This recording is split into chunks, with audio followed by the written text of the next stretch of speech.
क्रिया मार्गो वा प्रकटीकृतः कियदिदं सृष्टादिकं वा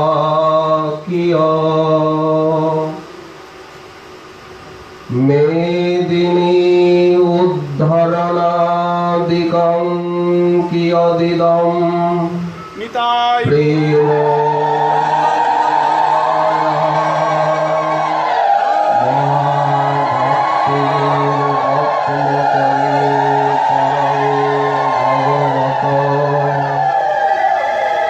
चैतन्यमूर्तिं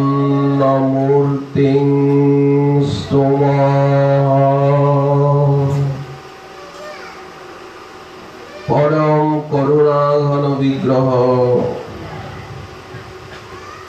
श्री श्री निताई गौरांग सुंदर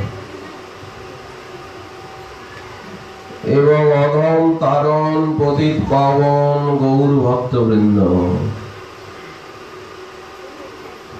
श्री वृंदावन विहारिणी श्याम वन मोहिनी श्री गांधर्विका श्री गोविंद देव जी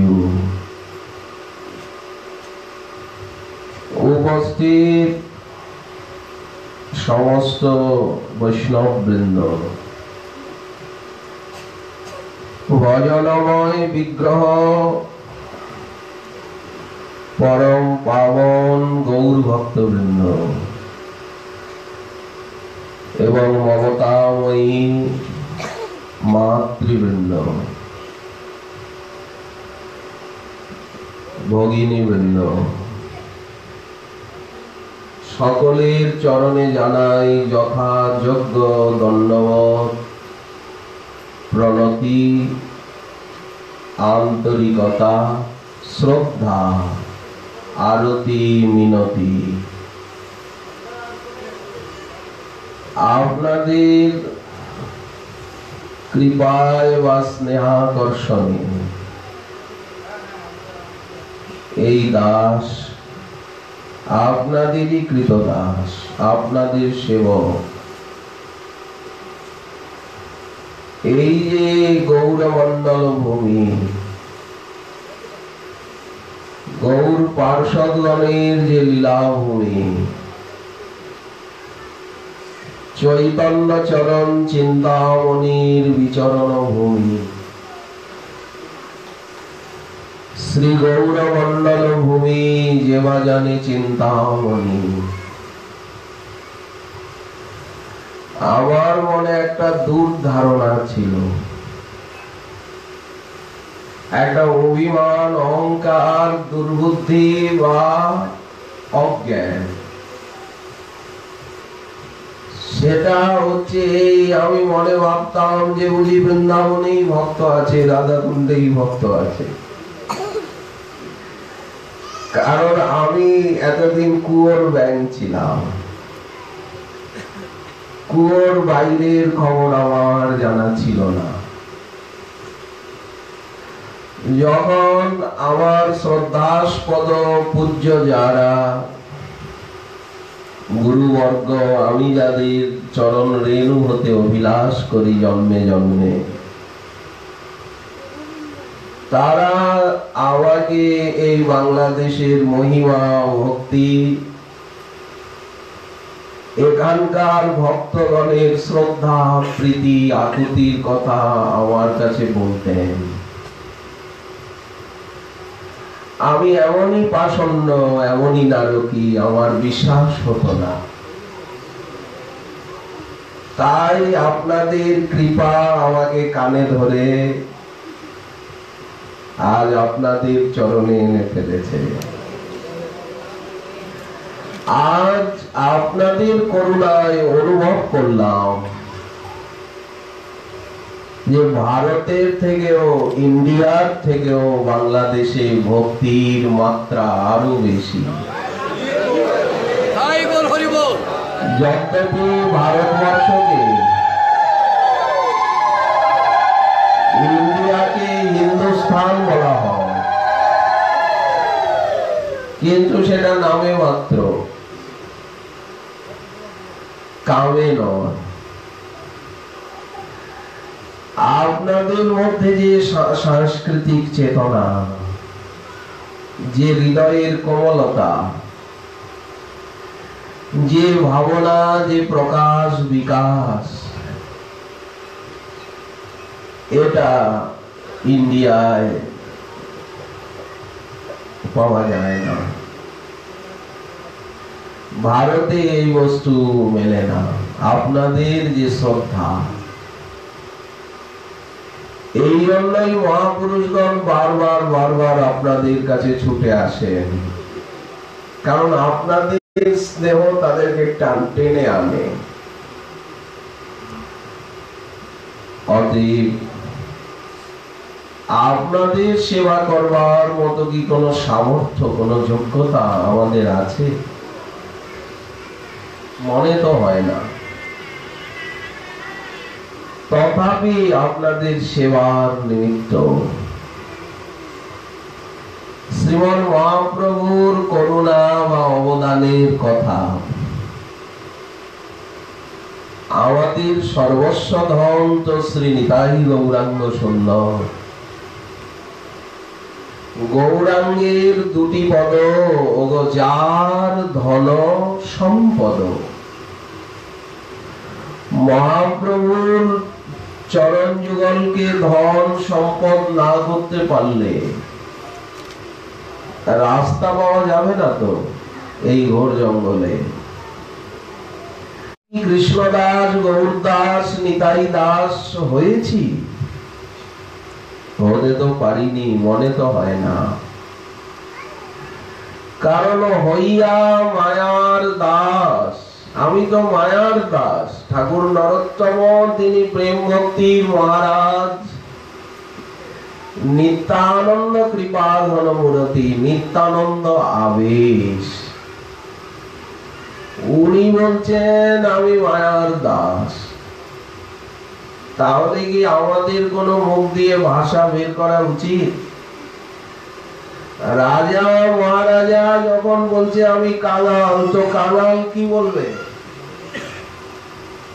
আর এইটাই বলার পরিপাটি। হইয়া মায়ার দাস, করি নানা অভিলাষ। তোমার স্মরণ গেল দূরে, আমি অর্থ লাভ, সম্মান লাভ এই আসে।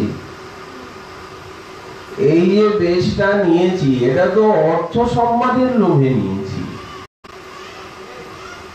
কথাটা কে বলছেন? যিনি প্রেম ভক্তির মহারাজ, আমাকে লক্ষ্য করে বলছেন। অর্থ লাভ এই আসে, আমি কপট বৈষ্ণব বেশে ভ্রমিয়া বেড়াই ঘরে ঘরে। এটা তো নিজেকে মনে সবসময় রাখতে হবে। আমার ওই ছন মন ওগো ফিরে যেন অন্ধ জন। আমি তো অন্ধ, সেই করুণার অঞ্জন আমার চোখে লাগলো কই? তাহলে তো সবকিছু দেখতে পেতাম, বুঝতে পেতাম, পারতাম। আমি তো কিছুই দেখি না, সকল সুখে বঞ্চিত মোরা। কিছুই তো দেখতে পেলাম না রে। কিছু কি দেখি? গৌর লীলা, রাধা মাধবের লীলা, ওগো কিছুই তো দেখতে পেলাম না রে। সকল সুখে বঞ্চিত মোরা। অন্ধ চোখ ঘুচিল যার করুণা অঞ্জনে, অজ্ঞান তিমির নাশ কইল যেই জনে। তো আমার তো নয়নের অজ্ঞান তিমির গেল না। কি করে যাবে? প্রেম সূর্যের কিরণ তো আমার চোখে লাগলো না। এই হচ্ছে মহাজনের ভাষা। আমার ওই ছন মন ফিরে যেন অন্ধজন, সুপথ বিপথ নাহি মানে, উঁচু নিচু বুঝতে পারি না, যে ওই গুরু গৌরাঙ্গ চরণ বুকে ধরা।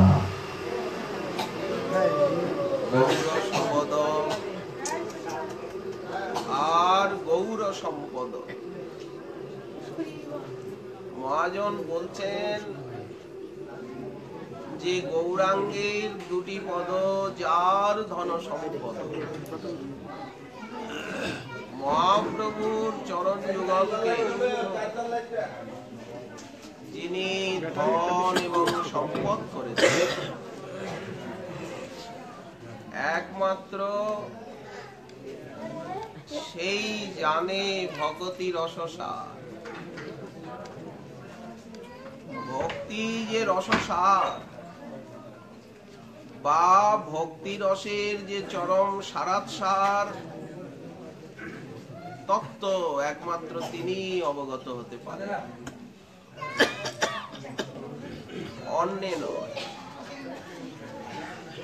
এই জন্য অবলম্বন একমাত্র গৌর কথা। এই ঘোর কলিযুগে অবলম্বন একমাত্র গৌর কথা। মহাজন বললেন, চৈতন্য চরিত্র শুন শ্রদ্ধা ভক্তি করি।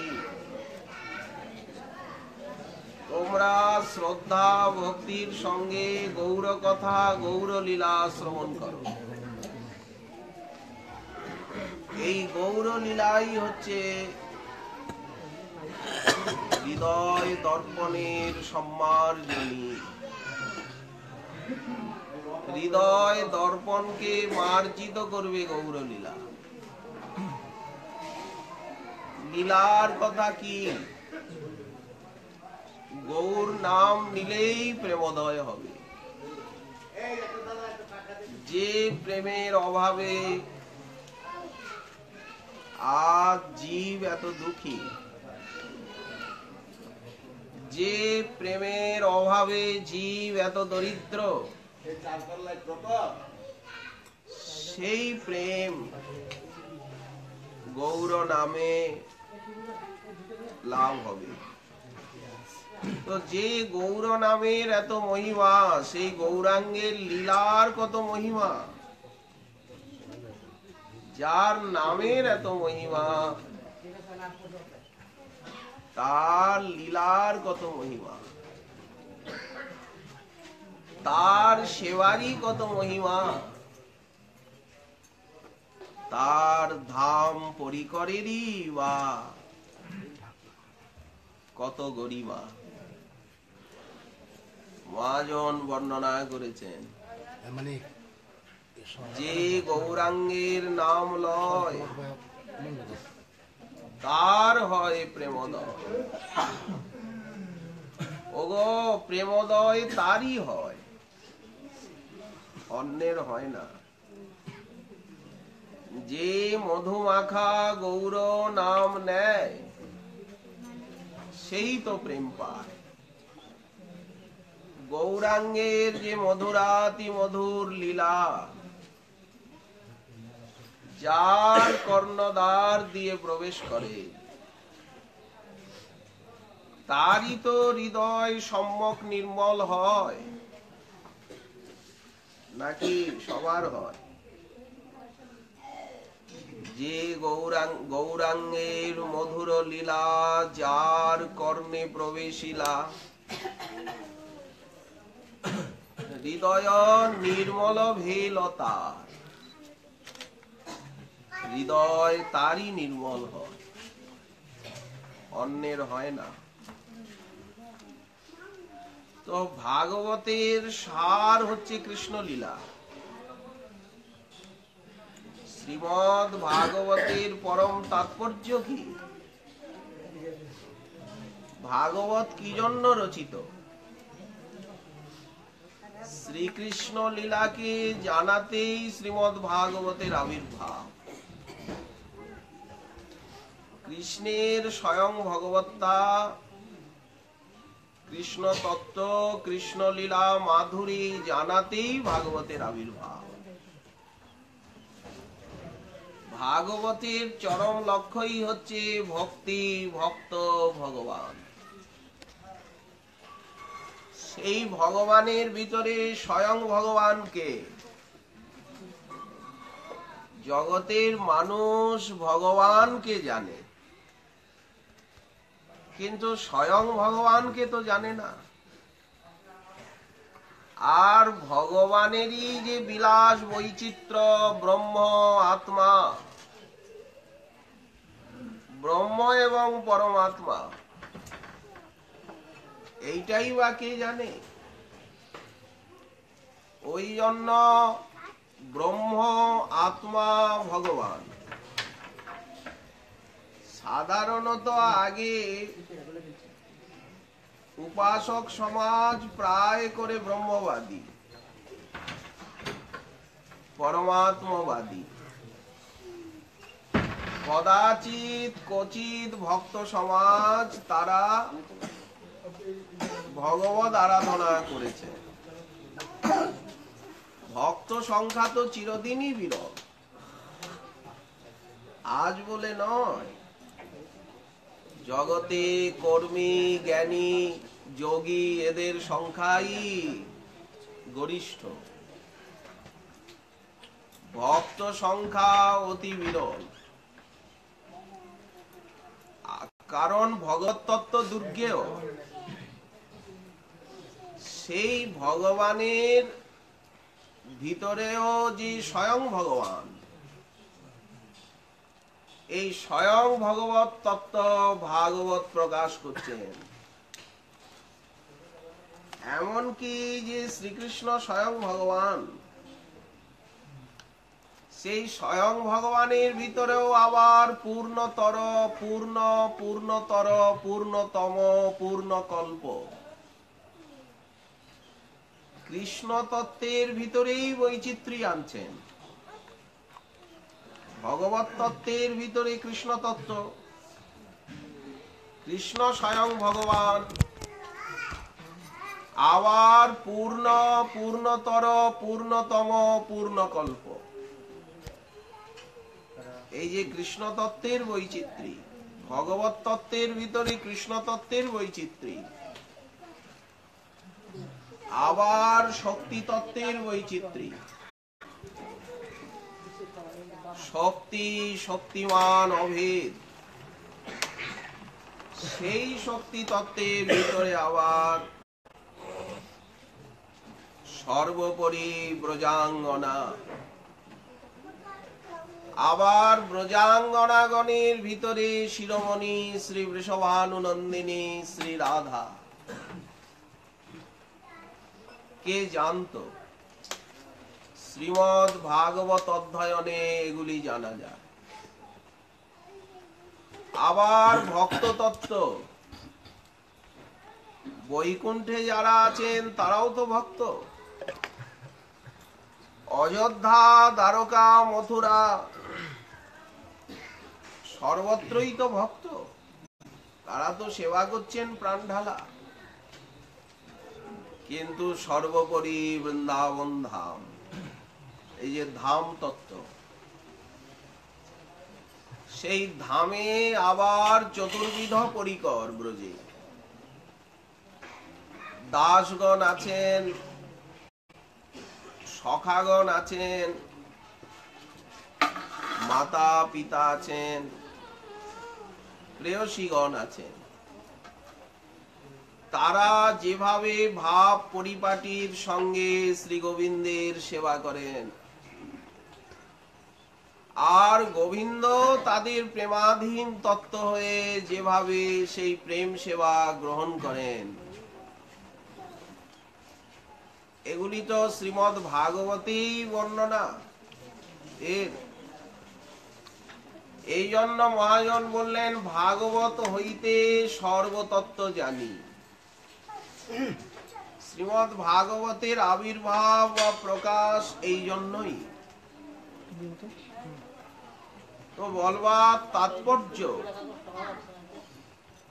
ভাগবতের চরম সার হচ্ছে কৃষ্ণ লীলা। ভাগবতস্য পরমং তাৎপর্যম।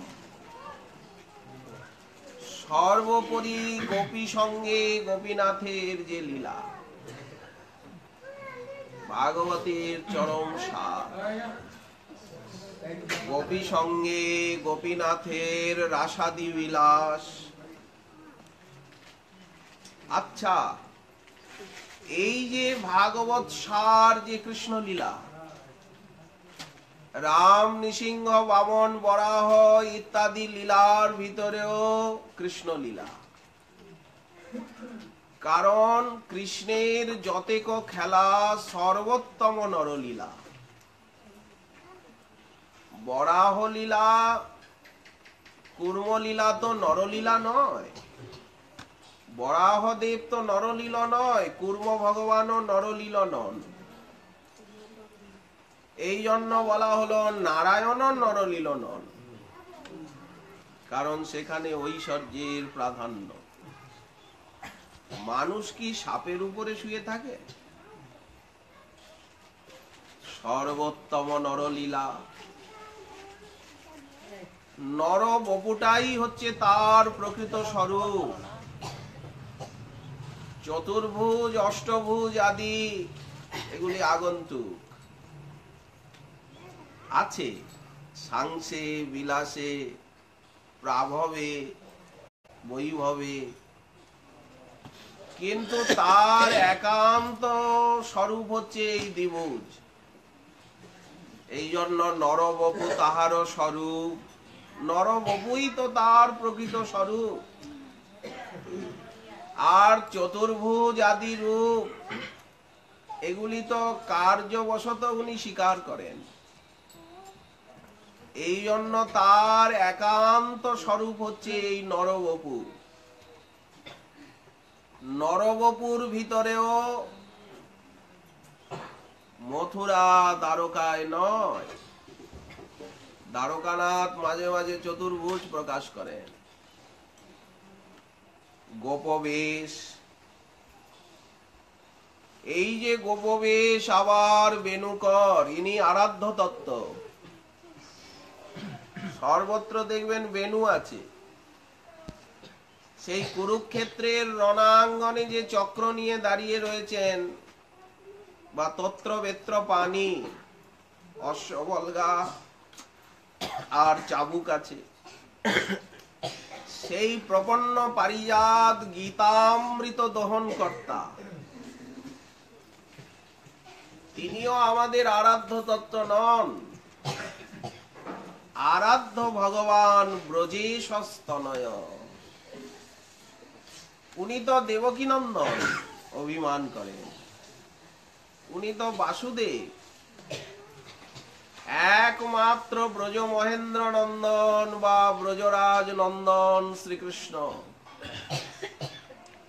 ইনি ভাগবতের পরম প্রতিপাদ্য তত্ত্ব। আর তার ধাম এই বৃন্দাবন। এই জন্য গোপবেশ, বেণুকর, নবকিশোর, নটবর, মহাপ্রভু আমাদেরকে বাল গোপালের আরাধনাও দেননি। কারণ নবকিশোর, নটবর বলা হচ্ছে, মহাপ্রভু নিজে বলছেন।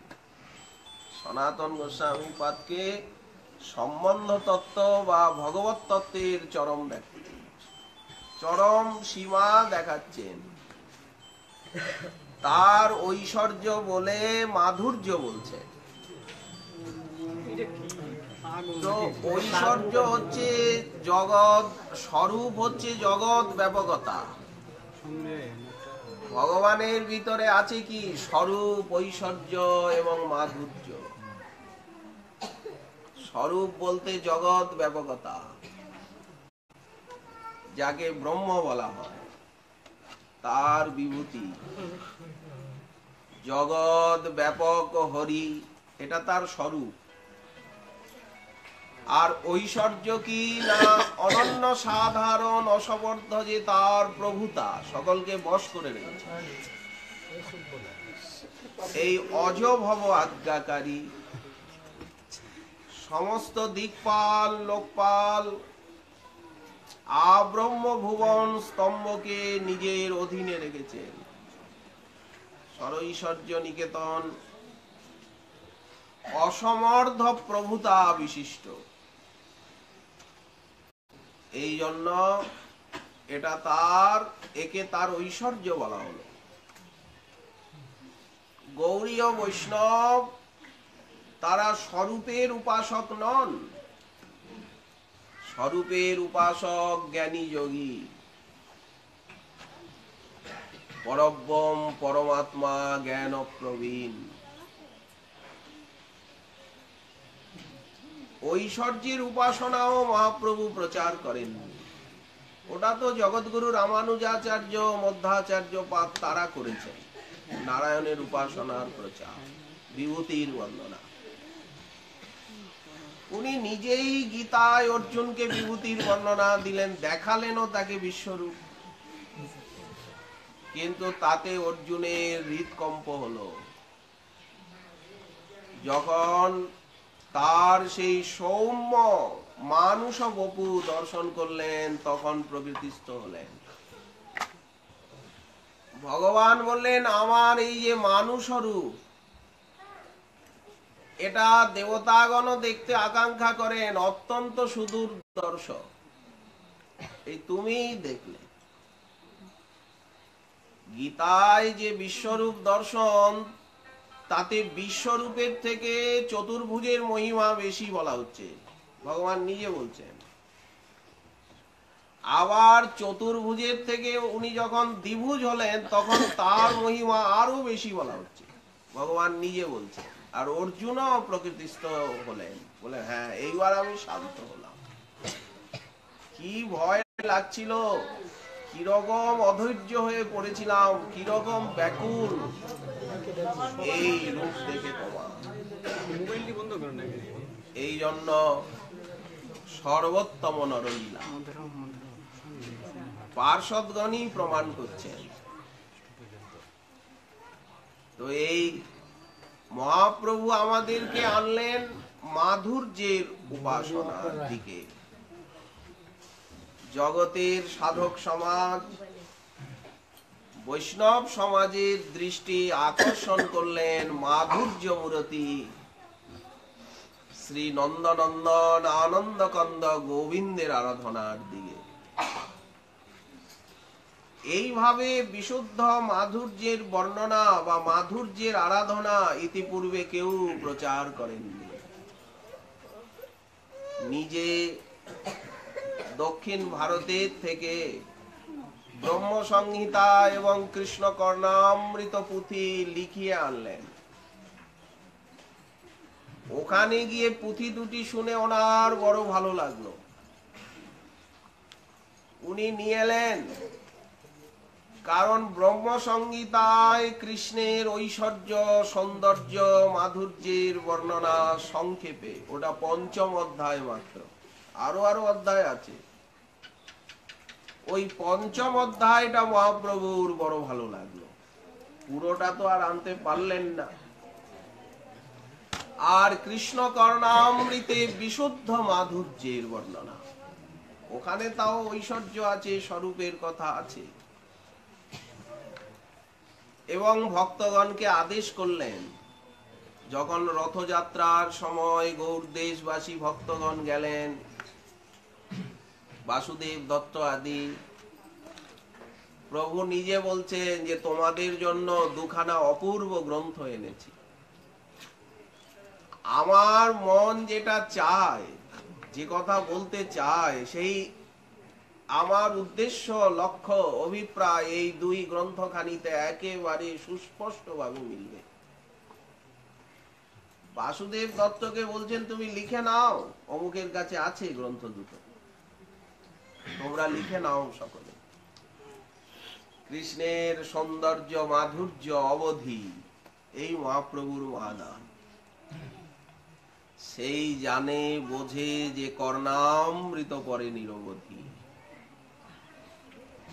এই যে মাধুর্য, এটি হচ্ছে ভগবত্তার সার। মাধুর্য ভগবত্তার সার। আবার এই ভগবানের সব স্বরূপেই মাধুর্য আছে। নারায়ণে কি মাধুর্য নাই? রামচন্দ্র কি কম মধুর? বরাহদেবকে কি দেখতে সুন্দর নয়? মোহিনী ভগবানের নাচে কি জগৎ পাগল হয়নি? বলেন ভগবৎ স্বরূপ মাত্রেই মাধুর্য আছে, সকলেই পূর্ণ। ভগবৎ তত্ত্বটাই পূর্ণ। পূর্ণস্য পূর্ণমাদায় পূর্ণমেবাবশিষ্যতে, শ্রুতি বললেন। ভগবৎ তত্ত্বটাই একমেব অদ্বিতীয়ম। কিন্তু সেই ভগবত্তার চরম শিখরে শ্রীকৃষ্ণ। এইভাবে কৃষ্ণ তত্ত্ব কেউ বোঝাননি কোনদিন। তো কৃষ্ণ তত্ত্বই বোঝাননি, তো রাধা তত্ত্ব কে বোঝাবে? কৃষ্ণকেই কেউ যখন জানেন না, তখন রাধাকে কে জানবে? রাধার সঙ্গে কি কৃষ্ণের বিয়ে হয়েছে? রাধা কে গো? পণ্ডিতগণ বললেন রাধা কে? রুক্মিণী সত্যভামা শ্রীকৃষ্ণের বিবাহিতা পত্নী। সীতা দেবী, কমলা দেবী, রাধা কে? তোমরা রাধাকে কোথা থেকে পেলে? বলি সনত কুমার সংহিতায় আছে, সনক সনাতন বর্ণিত চরিতে। গৌতমীয় তন্ত্রে আছে, নারদ পঞ্চরাত্রে রাধার কথা আছে, সম্মোহন তন্ত্রে রাধার কথা আছে, গৌর তেজ বিনাজস্তু শ্যাম তেজ সমর্চয়েত বলে আছে। ওগুলো তোমাদের ঘরের জিনিস, ওগুলো তো আমাদের না। তারা বললেন ওগুলি তোমরা বানিয়েছো, তোমাদের ঘরের তৈরি করা কিছু না, আমরা খাবো কেন? পারা গেল না। বলদেব বিদ্যাভূষণ পাদ পারলেন না, তখন ওনাকে পাণ্ডিত্য প্রয়োগ করতে হলো, গোবিন্দের শরণ নিতে হলো। উনি ভাষ্য পিঠকের প্রথমে লিখছেন, বেদাস তথা স্মৃতিগির যমচিন্ত শক্তিম সৃষ্টি স্থিতি প্রলয়কার রণমামনন্তি। কৃষ্ণ তত্ত্বই বলছে। সেই শ্যাম সুন্দর অবিক্রিয় মাধুর্য মূরতি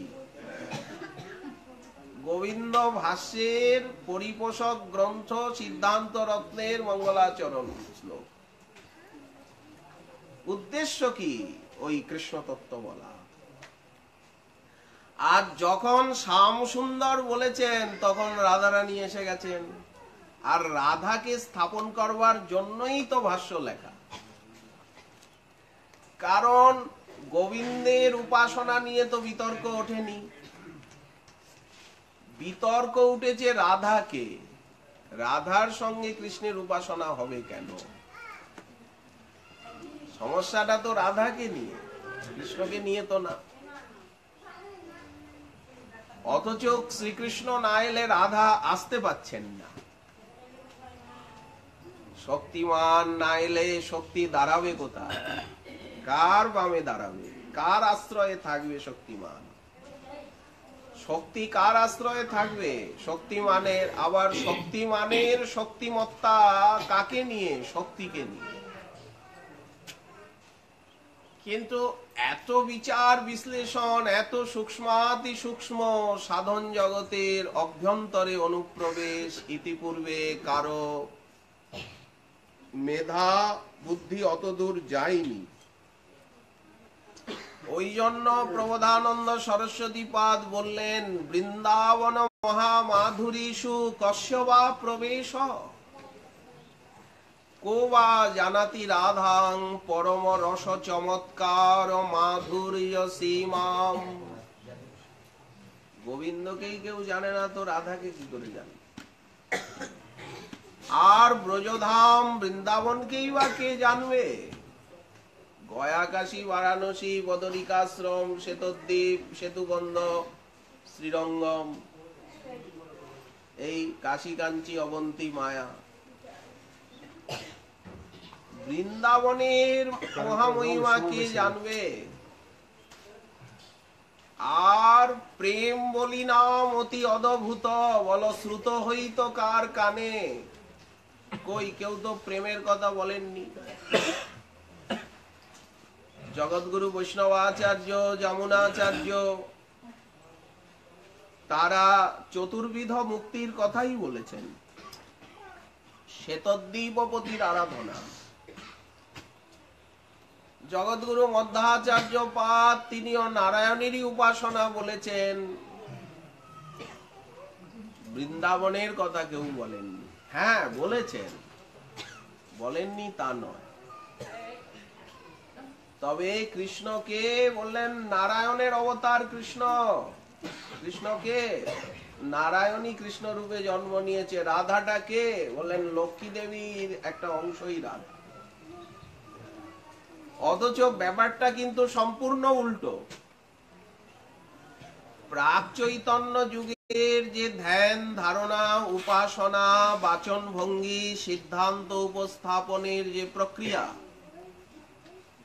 জগৎগুরু শঙ্করাচার্য তিনি ব্রহ্মতত্ত্বকে ভগবত তত্ত্বের উপরে বলছেন, ভগবত তত্ত্বের উপরে বলছেন জীব তত্ত্ব, ব্রহ্মতত্ত্ব। ভগবানের উপরে জীব আর সবার উপরে ব্রহ্ম, জীবই ব্রহ্ম, সব নিচে চলে এলো। মহাপ্রভু কিন্তু ঘোড়াটা উল্টে দিলেন। মহাপ্রভু বলেন ব্রহ্ম সবার আগে, ব্রহ্মের নিচে আছে জীব, জীবের নিচে আছে মায়া। এই হচ্ছে মায়া। মহাপ্রভু বললেন আপনারা গীতা পড়েননি, গীতায় ভগবান কি বলছেন? অপরা ইয়ং,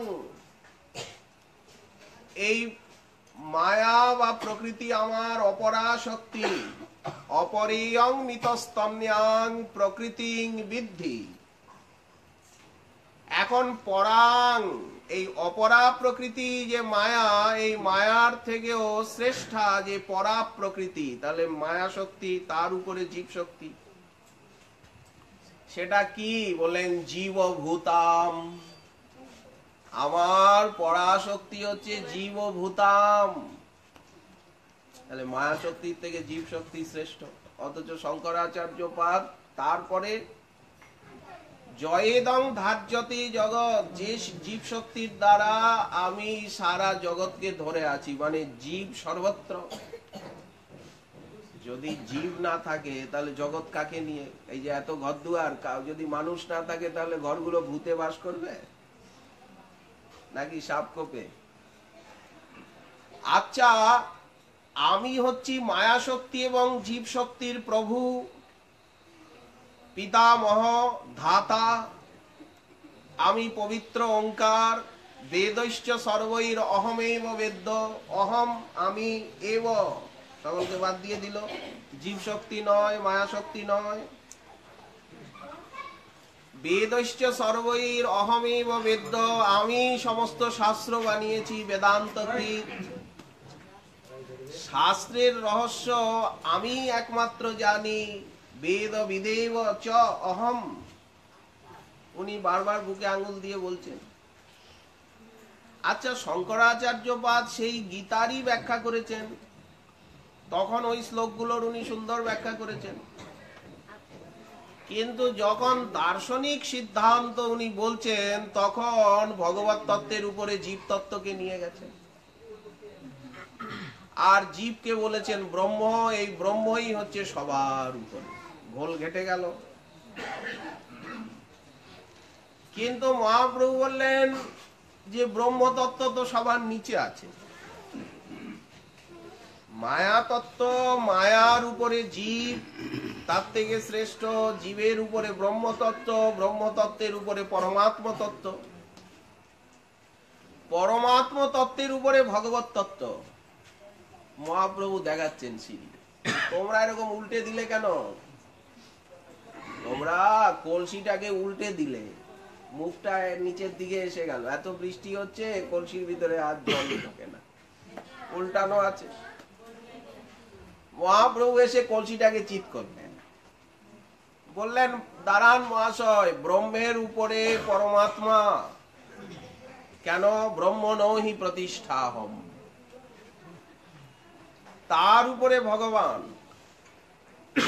কারণ ব্যাসমুনি নিজে বলছেন ব্রহ্মেতি পরমাত্মেতি ভগবান ইতি শব্দতে ইতি কথ্যতে, এই হচ্ছে তত্ত্ব। তত্ত্বটা জানাই নাকি মনুষ্য জীবনের লক্ষ্য। বদন্তি তত্ত্ববিদস তত্ত্বং যজ্ঞান মদ্বয়ম, সেই তত্ত্ব আবার অদ্বয়, অখণ্ড। ভাগবত তো চিরকালই আছে। ভাগবত অপৌরুষেয়, ইদানিং ব্যাসমুনি রচনা করেছেন কয়েক হাজার বছর। তো ভাগবতের যে আবির্ভাব বা লেখা সেটা তো 5000 হবেই। বৈষ্ণবাচার্যগণ আসছেন এই 700-800 বছর ধরে, ভাগবত তো লেখা হয়েছে 5000-এর বেশি। তাহলে ভাগবতের প্রচার হয়নি। শুকদেব বললেন, সুতমুনিও বললেন, কিন্তু সেইভাবে প্রচার হলো না। পর সুতমুনি শৌনক আদি ঋষিবৃন্দকে শোনালেন, তারপরে হারিয়ে গেল, অন্ধকার এসে গেল। ওই জন্য মহাপ্রভু তিনি ভাগবতের আলো বিশ্বে আনলেন। বললেন আমার যা বক্তব্য, ভাগবত হইতেই সর্বতত্ত্ব জানি। উনি তো বেদান্তের ভাষ্য লিখতে দিলেন না, প্রস্থানত্রয়ী। বললেন যখন ভাগবত আছে আবার কি লিখবে। যখন ব্যাসমুনি সূত্রকর্তা লিখেছেন আর উনি নিজে বলে দিয়েছেন অর্থ অয়ং ব্রহ্মসূত্রানাম, তখন আবার তোমরা কি বলবে, কি লিখবে, কি গো কি লিখবে, কি বলবে? লিখতে দেননি।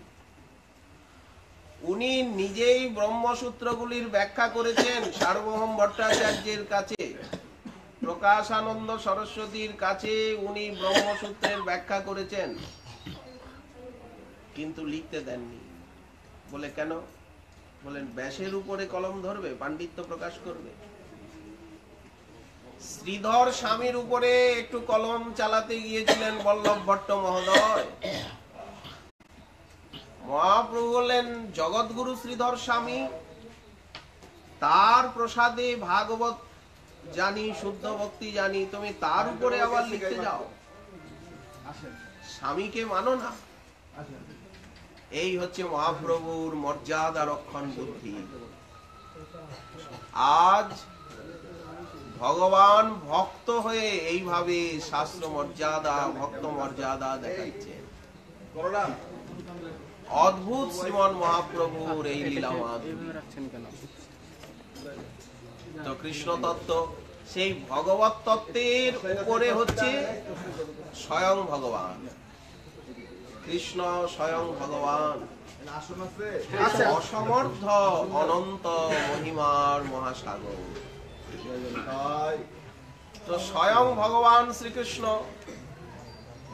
আর রাধারানী হচ্ছেন স্বয়ং ভগবতী পরাশক্তি। লক্ষ্মী দুর্গা যস্যাংশে লক্ষ্মী দুর্গাদি সত্যয়, এইভাবে শক্তি তত্ত্বের বিন্যাস দেখাচ্ছেন মহাপ্রভু। যে সম্বিত শক্তি, সন্দিনী শক্তি, লাদিনী শক্তি, সেই লাদিনীর পরম সার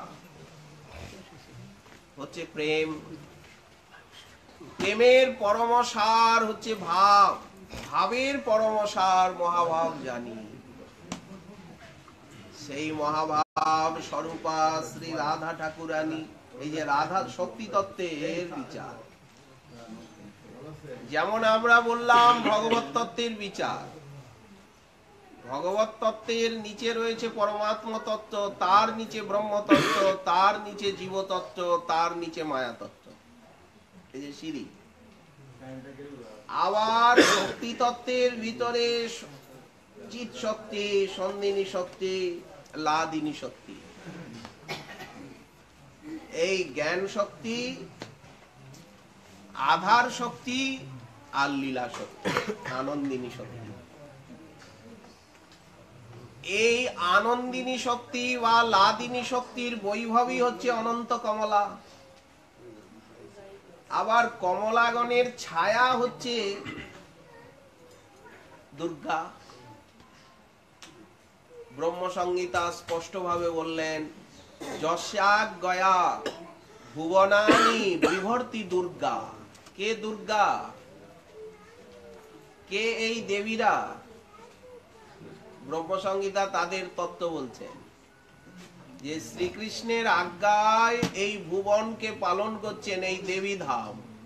গোলক নামনি নিজ ধামনি তলে চতস্য দেবী মহেশ সুরলোক আদি তেষু তেষু, নিচের যে লোকগুলো, তেতে প্রভাব নিচয়া, সেই সেই লোকে যে প্রভাব রয়েছে স্বর্গে, এই ভুবলোকে, স্বর্গলোকে, জনমহ তপলোকে, নিচের লোকগুলো যে প্রভাব রয়েছে, বিভূতি রয়েছে, এটা কে বিধান করেছেন? গোবিন্দ। বিহিতাশ্চ যেন। আবার পরব্রহ্মের উপরে, বিরজার ওপারে যে পরব্রহ্ম, তার উপরে যে চিন্ময় ধামগুলো, ব্রহ্মসংহিতা বলছেন গোলক নামনি নিজ ধামনি, ওটা হচ্ছে নিজ ধাম। গোলক ধাম স্বয়ং ভগবান শ্রীকৃষ্ণের নিজ ধাম। গোলক নামনি নিজ ধামনি তলে চতস্য, তস্য তলে। অন্যান্য লোকগুলোর কথা বললেন। এটাকে বলা হচ্ছে দেবী ধাম, মায়ার জগৎ।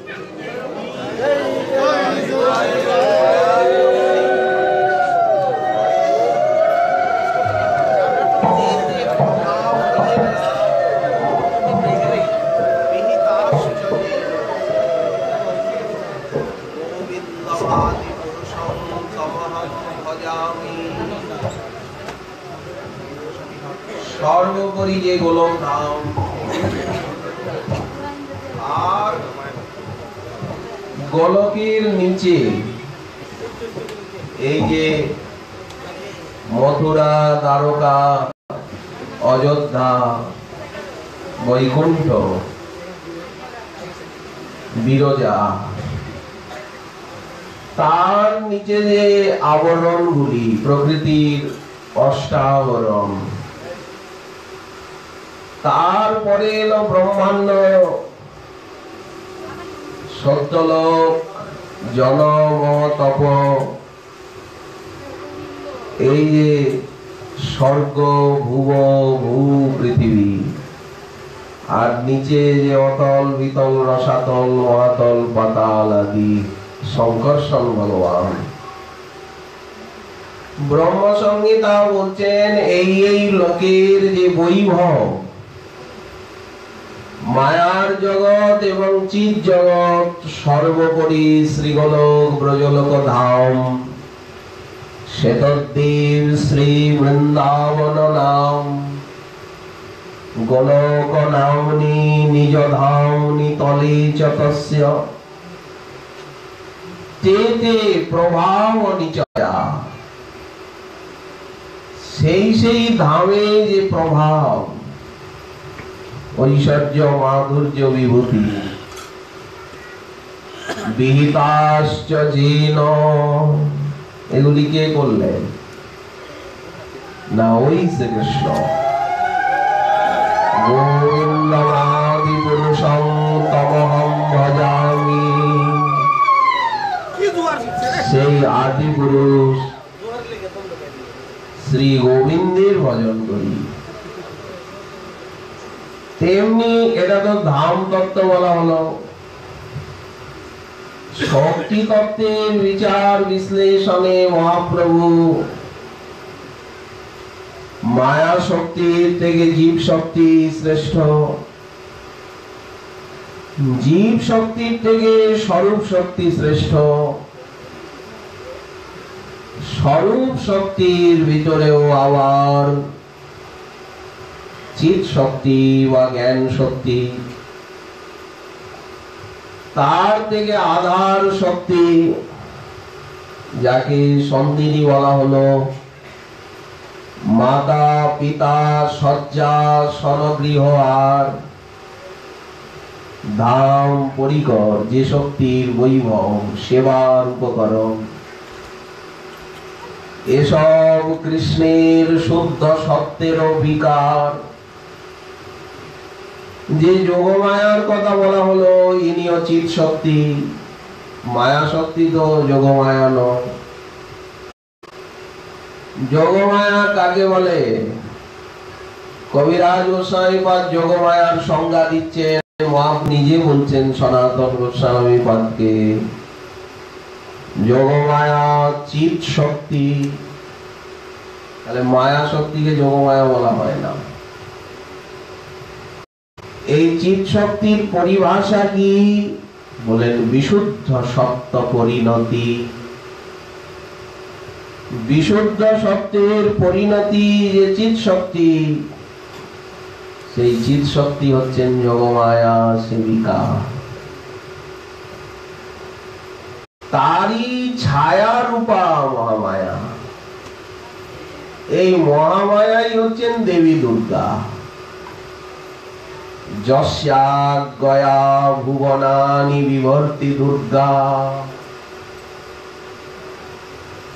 এই মায়ার জগৎকে তিনি পালন করছেন, চিৎ জগৎকে পালন করেন না দুর্গা, ভক্তদেরও পালন করেন না। এই মায়ার জগৎকে ভুবনানি বিভর্তি দুর্গা, তাও গোবিন্দের আজ্ঞা। সর্বোপরি লাদিনী শক্তি, কারণ লাদিনী দ্বারাই করে আনন্দ আস্বাদন। গোবিন্দ নিজে সুখময় সুখস্বরূপ, কিন্তু হলে হবে কি, সুখরূপী কৃষ্ণেরও সুখাস্বাদনের প্রয়োজনীয়তা হয়। যেমন সমুদ্রের বুকে তরঙ্গ, যদি সুখস্বরূপ কৃষ্ণের অন্তরে সুখ কামনা না জাগে, তাহলে লীলা হবে না, সমুদ্রের বুকে তরঙ্গ দেখা যাবে না। এই জন্য সুখরূপ কৃষ্ণ করেন সুখ আস্বাদন যে শক্তির দ্বারা। মায়া শক্তি তাকে সুখ দিতে পারে না। জীব শক্তিও প্রত্যক্ষ ভাবে কৃষ্ণকে সুখ দিতে সমর্থ নয়। যখন স্বরূপ শক্তি কর্তৃক অনুগৃহীত হয়ে প্রীতিমশ্রী না হয় জীব শক্তি, তখন ভগবৎ সেবার যোগ্য হয়। অর্থাৎ স্বরূপ শক্তির অনুগ্রহ, লাদিনী শক্তির অনুগ্রহ যতক্ষণ জীব শক্তি না পাচ্ছে, সে ভগবানকে সুখ দান করতে কিছুতেই সমর্থ হয় না। ওই জন্য জীব শক্তিকে সুখদায়িনী শক্তি বলা হয়নি। সুখরূপ কৃষ্ণ করেন সুখ আস্বাদন, এই শক্তি তত্ত্বের বিশ্লেষণ। আবার ভক্তগণে সুখ দিতে, ভগবানকে সুখ দিতেও লাদিনী কারণ, আবার ভক্তগণকেও সুখ দিতে এই লাদিনী কারণ। আবার ভগবানের যে কৃপা, যে কৃপার থেকে ভক্তি লাভ হয়, সেই কৃপার পেছনেও লাদিনী কারণ। আর ভক্তি তো লাদিনী,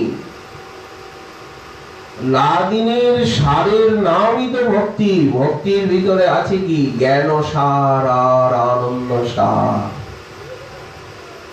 কৃষ্ণ সেবার আকাঙ্ক্ষার সার। ভক্তি বলতে কি? জ্ঞানের চরম সার আর আনন্দের চরম সার। ভক্তির আনন্দ পেলে আর এই জগতের কোনো আনন্দই ভালো লাগে না। কৃষ্ণপাদ পদ্মগন্ধ মধু, এই হচ্ছে ভজনানন্দ। কৃষ্ণ পাদ পদ্ম গন্ধ, এই হচ্ছে ভক্তি। সেই মধু যেই জন পায়, মায়ার জগতের সুখ তো ভালোই লাগে না, খাওয়া পড়া দেহ সুখ, এমনকি যে ব্রহ্মানন্দ, সেই ব্রহ্মলোক আদি সুখ তারে নাহি ভাই। আবার যারা গৌর ভক্ত, তাদের বৈকুণ্ঠ অযোধ্যা দ্বারকা মথুরার সুখও ভালো লাগে না। গৌর ভক্তের আসন তো অনেক উপরে, এমনকি ব্রজের দাস্য সখ্য বাৎসল্য, এই সুখেও তাদের তৃপ্তি হয় না। তারা সেই মধুর রসবিহনে বাঁচেন না। আবার মধুর রসের ভিতরেও যেখানে মহাভাব সার প্রকাশিত, ব্রজে মধুর রস বলতেই মহাভাব।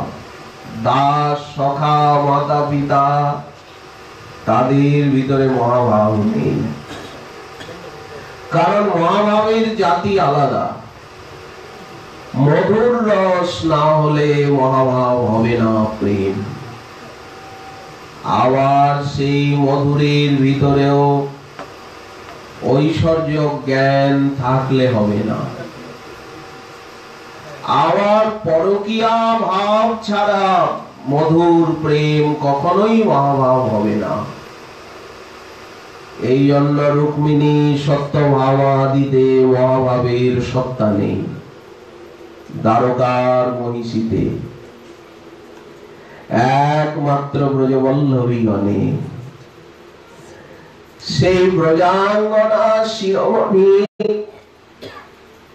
বৃষভানুনন্দিনী স্বামিনী প্রাণেশ্বরী শ্রী রাধা রানী হচ্ছেন মহাভাব স্বরূপা।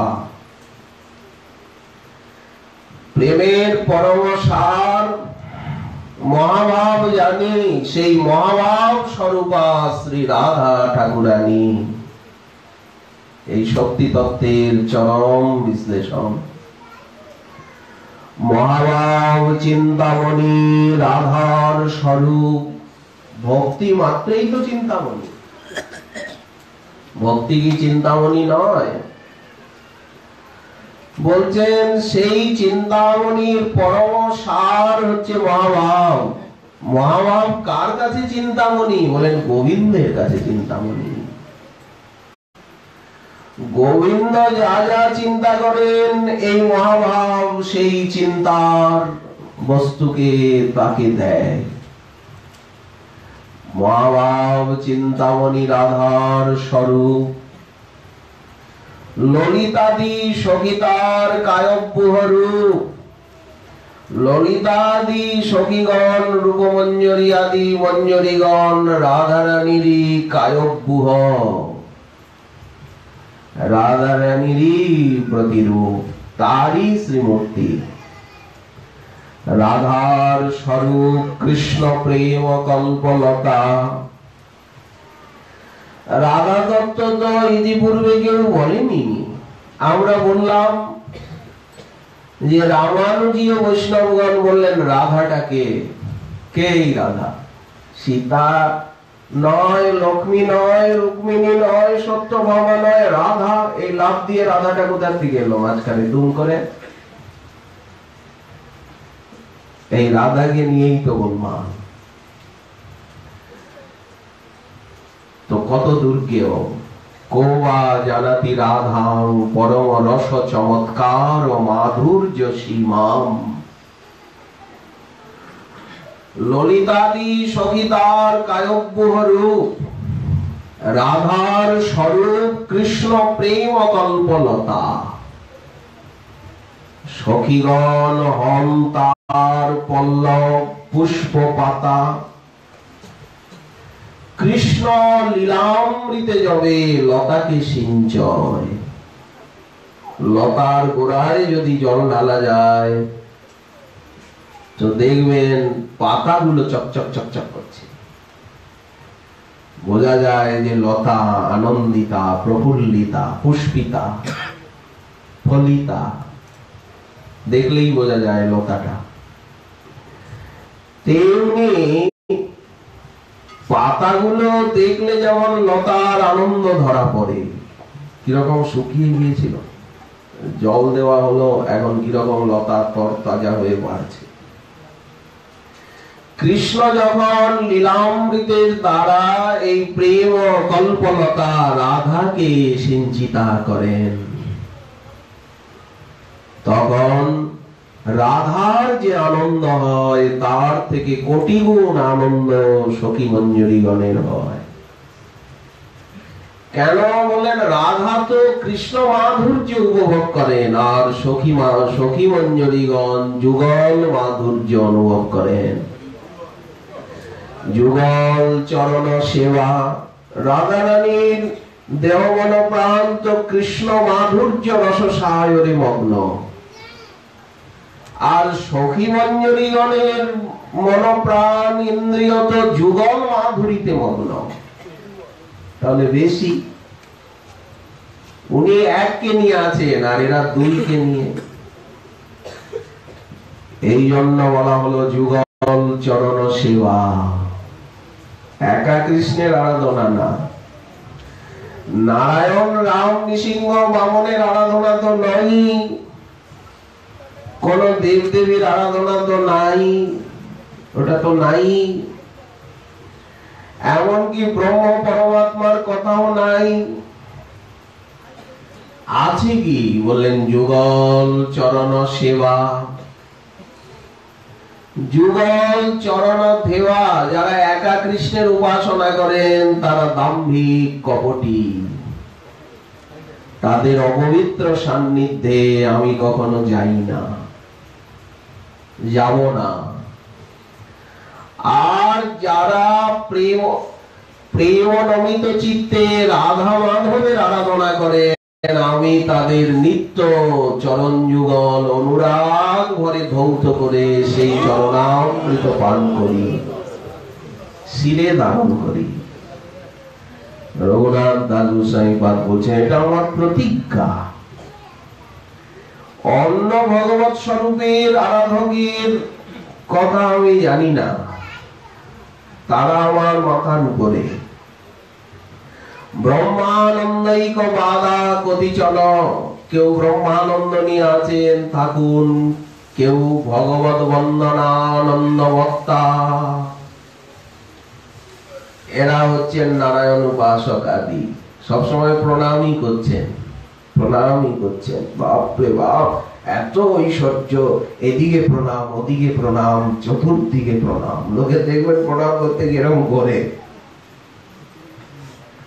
সর্বত এব সর্ব। বললেন এরা বন্দনানন্দ বক্তা, সহস্র নাম উচ্চারণ করে করে তুলসী দেয়। রামানুজি ও বৈষ্ণবগণ তাদের একটা বিশেষ মুখ্যতম ভজন হচ্ছে অর্চনাঙ্গ।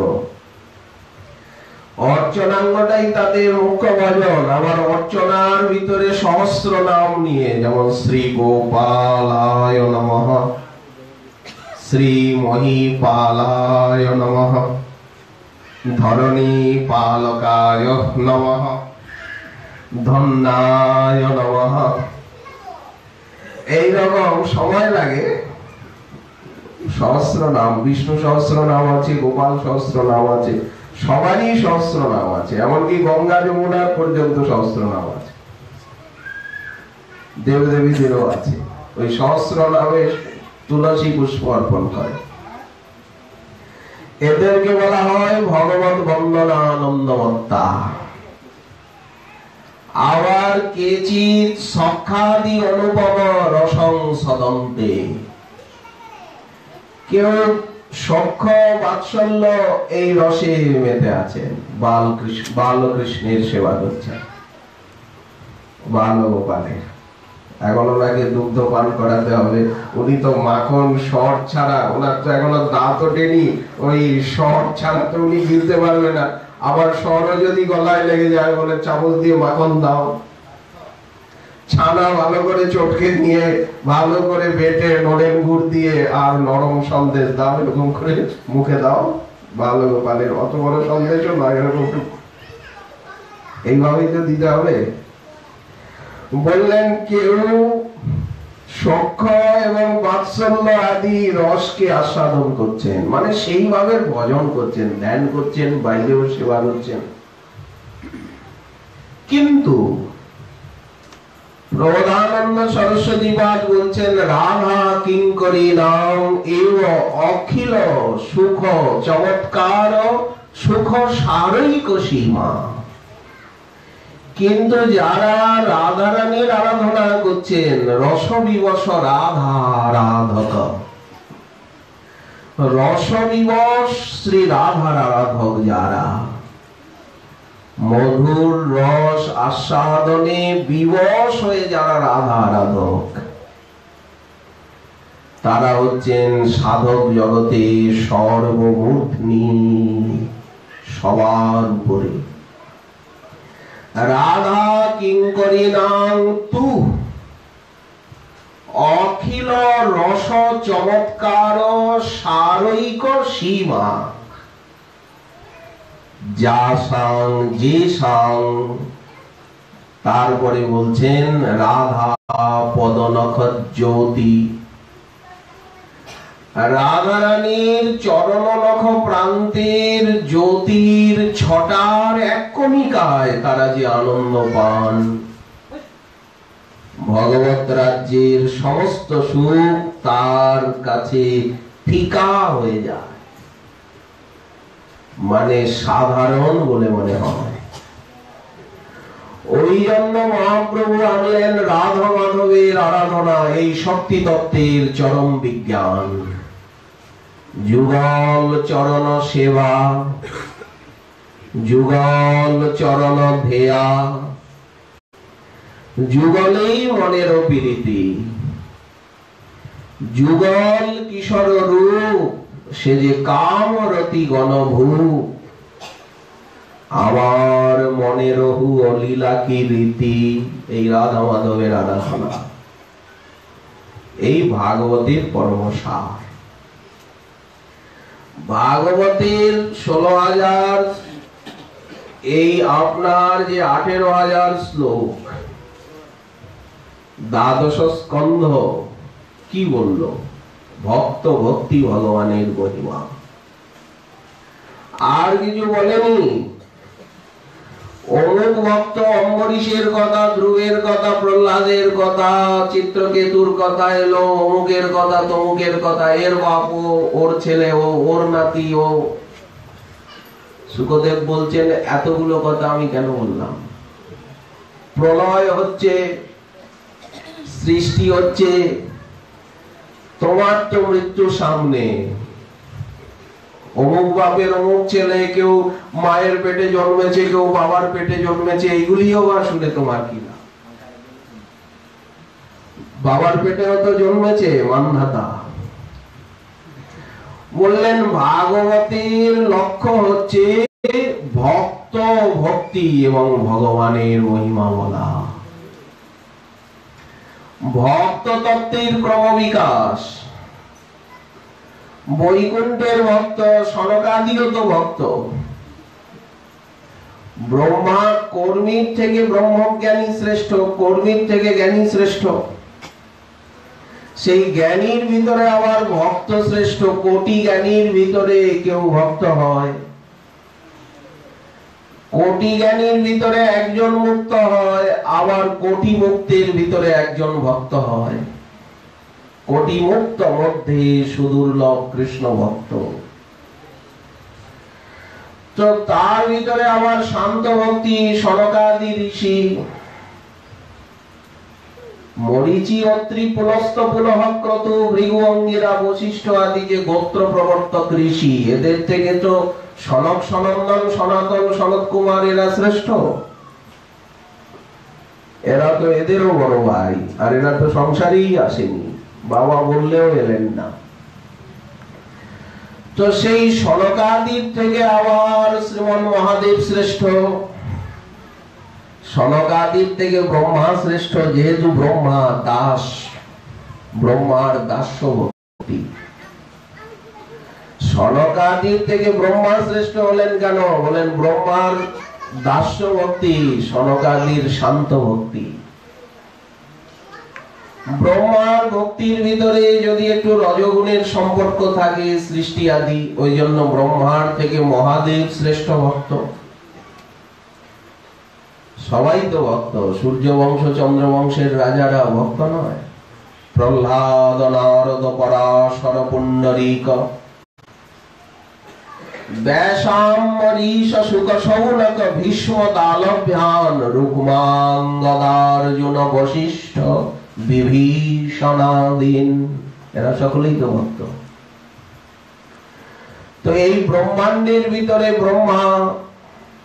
ব্রহ্মার উপরে শ্রীমন মহাদেব, ওনাকে বৈষ্ণবরাজ বলা হলো, ভাগবতী বলছেন।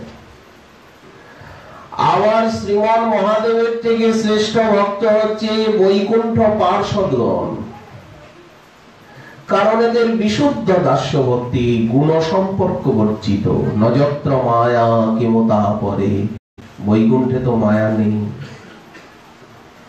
এদের নির্মল ভক্তি। বৃহৎ ভাগবতামৃতে সনাতন গোস্বামীপাদ দেখালেন যে শ্রীমন মহাদেব বৈকুণ্ঠ পার্ষদগণকে কতটা গৌরব এবং শ্রদ্ধা করছে। এটা দেখেই তো গোপকুমার ভেবেছিলেন যে মহাদেবী, প্রথমে তো ভেবেছিলেন ব্রহ্মা সর্বোপরি ভক্ত, ব্রহ্মার উপরে আর কেউ নেই। পরে যখন উনি মহাদেবীর সাক্ষাৎকার পেলেন, তখন ভাবলেন মহাদেবী হচ্ছেন সর্বোপরি ভক্ত, এর উপরে আর কেউ নাই। গণেশকে দেখলেন, গণেশ বুঝিয়ে দিলেন এদের মহিমা শ্রীমন মহাদেবের, যে এর আচরণে, এনার আচরণ এইরকম, উনি ভক্তি রসে একেবারে প্রমত্ত। যার নামানন্দে শিব বসন না জানে। যখন বৈকুণ্ঠ পার্ষদগণ শ্রীমন মহাদেবের কাছে এলেন, তখন মহাদেব তাদের যেভাবে গৌরব করছেন, সম্মান করছেন, তখন গোপকুমারের মনে হলো যে তাহলে এনার উপরেও কি ভক্ত আছে,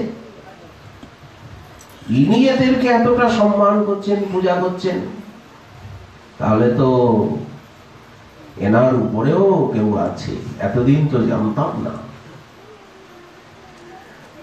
তো বৈকুণ্ঠ পার্ষদদের উপরে আবার অযোধ্যার ভক্ত হনুমান, জাম্বুবান, নল, নীল, সুগ্রীবাদী, এরা আরো সৌভাগ্য এদের বেশি।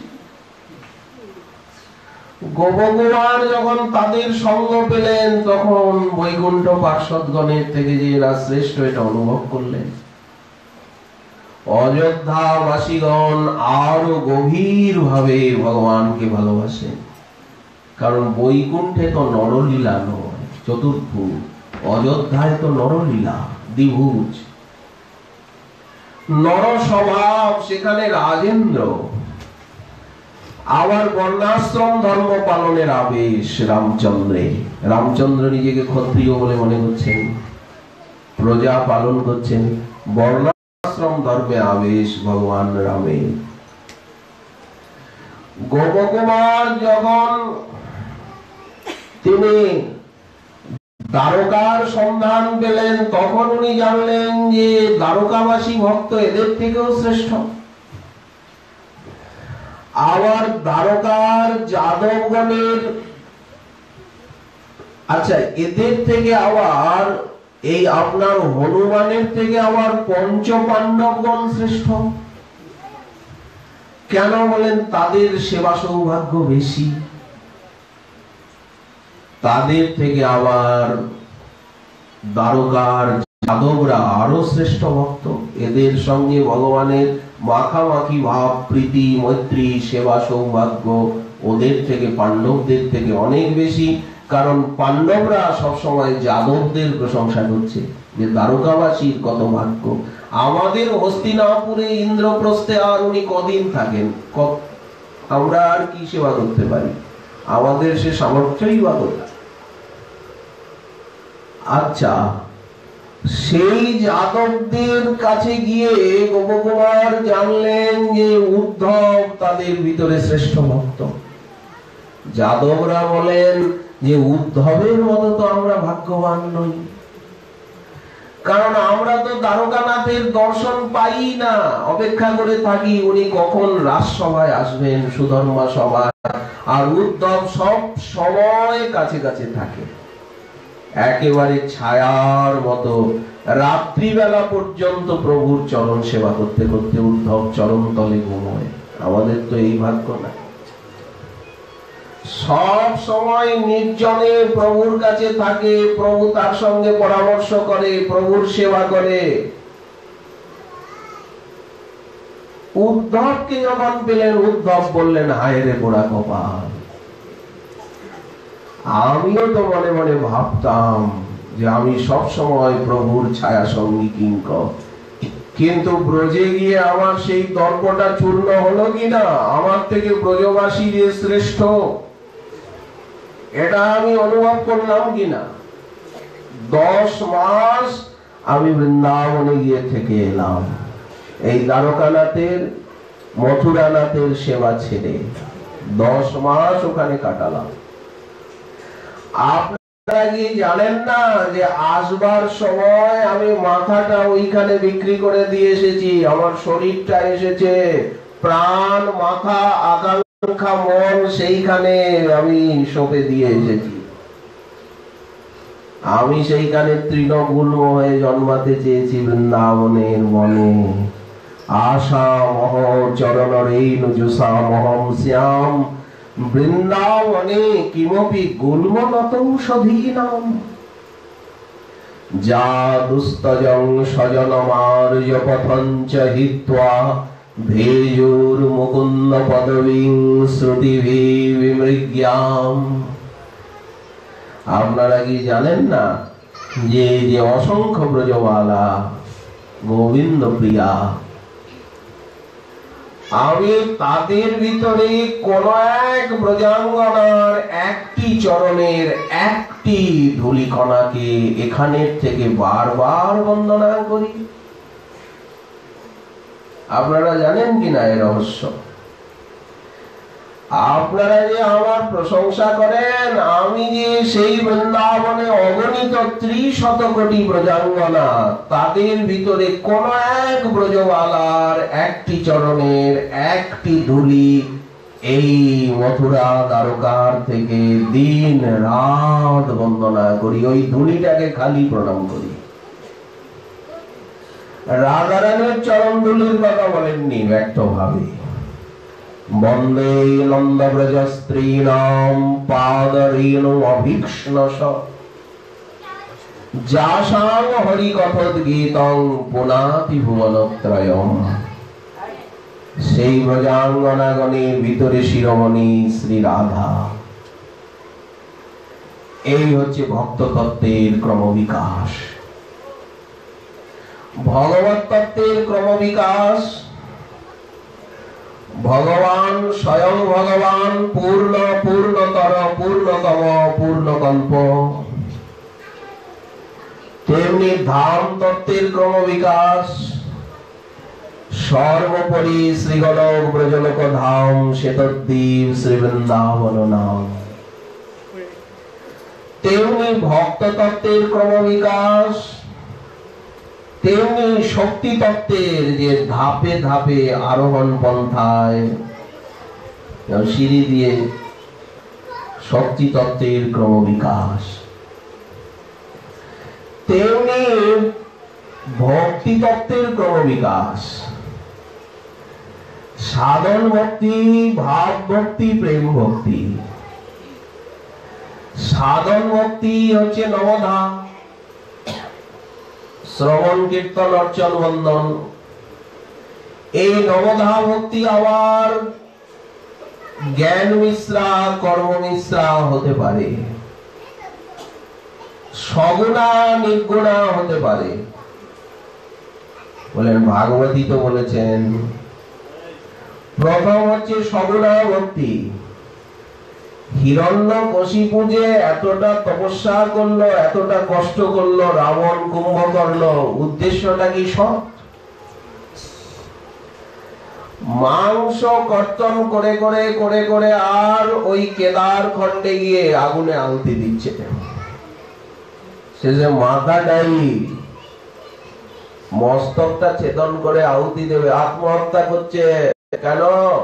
এখনো তুমি দর্শন দিলে না, সারা দেহের মাংস একেবারে আমি তরোয়াল দিয়ে কি ছুরি দিয়ে এইরকম চেঁচে চেঁচে একেবারে সারা দেহটা কঙ্কাল হয়ে গেছে, এইটুক আছে, এরকম চাপছে আর আগুনে দিচ্ছে, শিবায় নমঃ বলে, শিবায় নমঃ। তুমি না আশুতোষ, এখনো তোমার দয়া হলো না, এমনই নির্দয় ওই কেদারনাথে। তখন ছুরিটা নিয়েছে কি তরবারি কি খড়গ কি ছিল কাছে কে জানে, গলাটাই আগুনে দেব অগ্নিকুণ্ডে। মহাদেব সাক্ষাৎ দর্শন দিয়ে হাত ধরলেন, শকুনি নন্দন করো কি? এই তো আমি, প্রভু এসেছেন। তখন দেহটা তো কঙ্কাল হয়ে গেছে, এখন মুখে হাসি ফুটেছে। কি চাও? দেখুন এই যে ভক্তি, এটা কি ভক্তি! দেবতার পরিমাণে 100 বছর একটু জলও খায়নি, একেবারে হাড় গুলো শুকিয়ে গেছে, হাড়ের ভিতরে প্রাণবায়ু। বাঁশ গাছে বাঁশ ঘাস উয়ের ডিবি, ব্রহ্মা এসে দেখতে পাচ্ছেন না, তার থেকে তপস্যার তেজ বেরোচ্ছে। ব্রহ্মা এসে তো হংসবাহন আকাশের থেকে কিছু দেখতে পাচ্ছেন না, বাঁশের ঝাড় ঘাস উয়ের ডিবি। তো আমি যার মাথায় হাত দেব সে যেন ভস্মীভূত হয়ে যায়। বৃকাসুর বলল, আসল উদ্দেশ্য যে পার্বতী হচ্ছে বিশ্বের ভিতরে শ্রেষ্ঠ সুন্দরী, ওই পার্বতীকে যদি বউ বানাতে পারি, তো ও তো ওই লোকটার বউ হয়ে বসে আছে পার্বতী, ও লোকটাকে যদি মেরে আর ওর বউটাকে নিজের করতে পারি। ব্রহ্মা বলছেন যে এই রকম তপস্যা আমি কাউকে করতে দেখিনি এই আমার সৃষ্টির আয়ুতে আর আমার এই দীর্ঘায়ুতে। হে কশ্যপ নন্দন, যদ্যপি তুমি যা চাইছো অত্যন্ত দুর্লভ, কিন্তু আমি তোমার তপস্যায় প্রসন্ন হয়ে সব তোমার ইচ্ছা পূর্ণ করছি। বললেন কি না ব্রহ্মা? কিন্তু যেই বর দিলেন স্বয়ং ব্রহ্মা অন্তর্হিত হয়ে গেলেন। হিরণ্যকশিপু ফিরে এলো কি, আমার মহিষী কয়াধুর সঙ্গে ইন্দ্র এইরকম দুর্ব্যবহার করেছে, আমার রাজ্য আক্রমণ করেছে আর কয়াধুকে টেনে নিয়ে চলে গেছে। একেবারে তখনই যুদ্ধ ঘোষণা। এখনো খাওয়া দাওয়া বিশ্রাম করেন মশাই, সব খোঁজ খবর নেন কতদিন পরে এসেছে। তাহলে এটা কি ভক্তি হলো? গীতা কি বলছেন? গুণত্রয় বিভাগ যোগী, দৈবাসুর সম্পদ বিভাগ যোগী। এই হচ্ছে তামসী ভক্তি। হিংসা দেশ এখনো কিন্তু ওদের চিত্তশুদ্ধি হয়নি। রাবণ কুম্ভকর্ণ শিশুপাল দন্তবক্রের চিত্তশুদ্ধি হলো না এখনো তো নিন্দা করছে। জগাই মাগাই হয়ে জন্মালো, এইবার প্রেম পেল, তপস্যা করলো, 2 লক্ষ হরিনাম করে, রোজ ব্রাহ্ম মুহূর্তে উঠে গঙ্গায় স্নান করে নবদ্বীপে, এইবার ওরা বসে 2 লক্ষ হরিনাম করতে থাকে, কান্না করছে আর গঙ্গার তীর পরিষ্কার করছে, কোদাল নিয়ে সবসময় সিঁড়ি বানাচ্ছে। তো তেমনি রাজসিকী ভক্তি দেবতাদের, তারা ভগবানের ভজন করে দেবতারা, কিন্তু দেহ সুখ ছাড়তে পারবো না। ভগবানের ভজন করব, হরিনাম করব, পুজো আর্চা করব, যা ব্রত তপ করতে বলেন সব করব, কিন্তু দেহ সুখ ছাড়তে পারবো না। দেহ সুখ কিন্তু 16 আনা থেকে 18 আনা হওয়ার চাই। বলেন এই ভক্তিকে বলা হয় রাজসিকী ভক্তি। আর মুক্তি চাই, কথায় কথায় মুক্তি, বলেন এই হচ্ছে সাত্ত্বিকী ভক্তি, সগুণা। আবার এই সগুণা ভক্তির ভিতরে কর্ম মিশ্রা, যোগ মিশ্রা, জ্ঞান মিশ্রা। একটু প্রাণায়াম না করলে হবে না। এই যোগ মিশ্রা, ব্রহ্মজ্ঞানের মিশ্রণ, কর্মের মিশ্রণ, এইভাবে একে আরোপ সিদ্ধা, সঙ্গ সিদ্ধা ভক্তি বলা হয়। এই দেখুন ভক্তি তত্ত্বের বিশ্লেষণ। সর্বোপরি শুদ্ধা ভক্তি।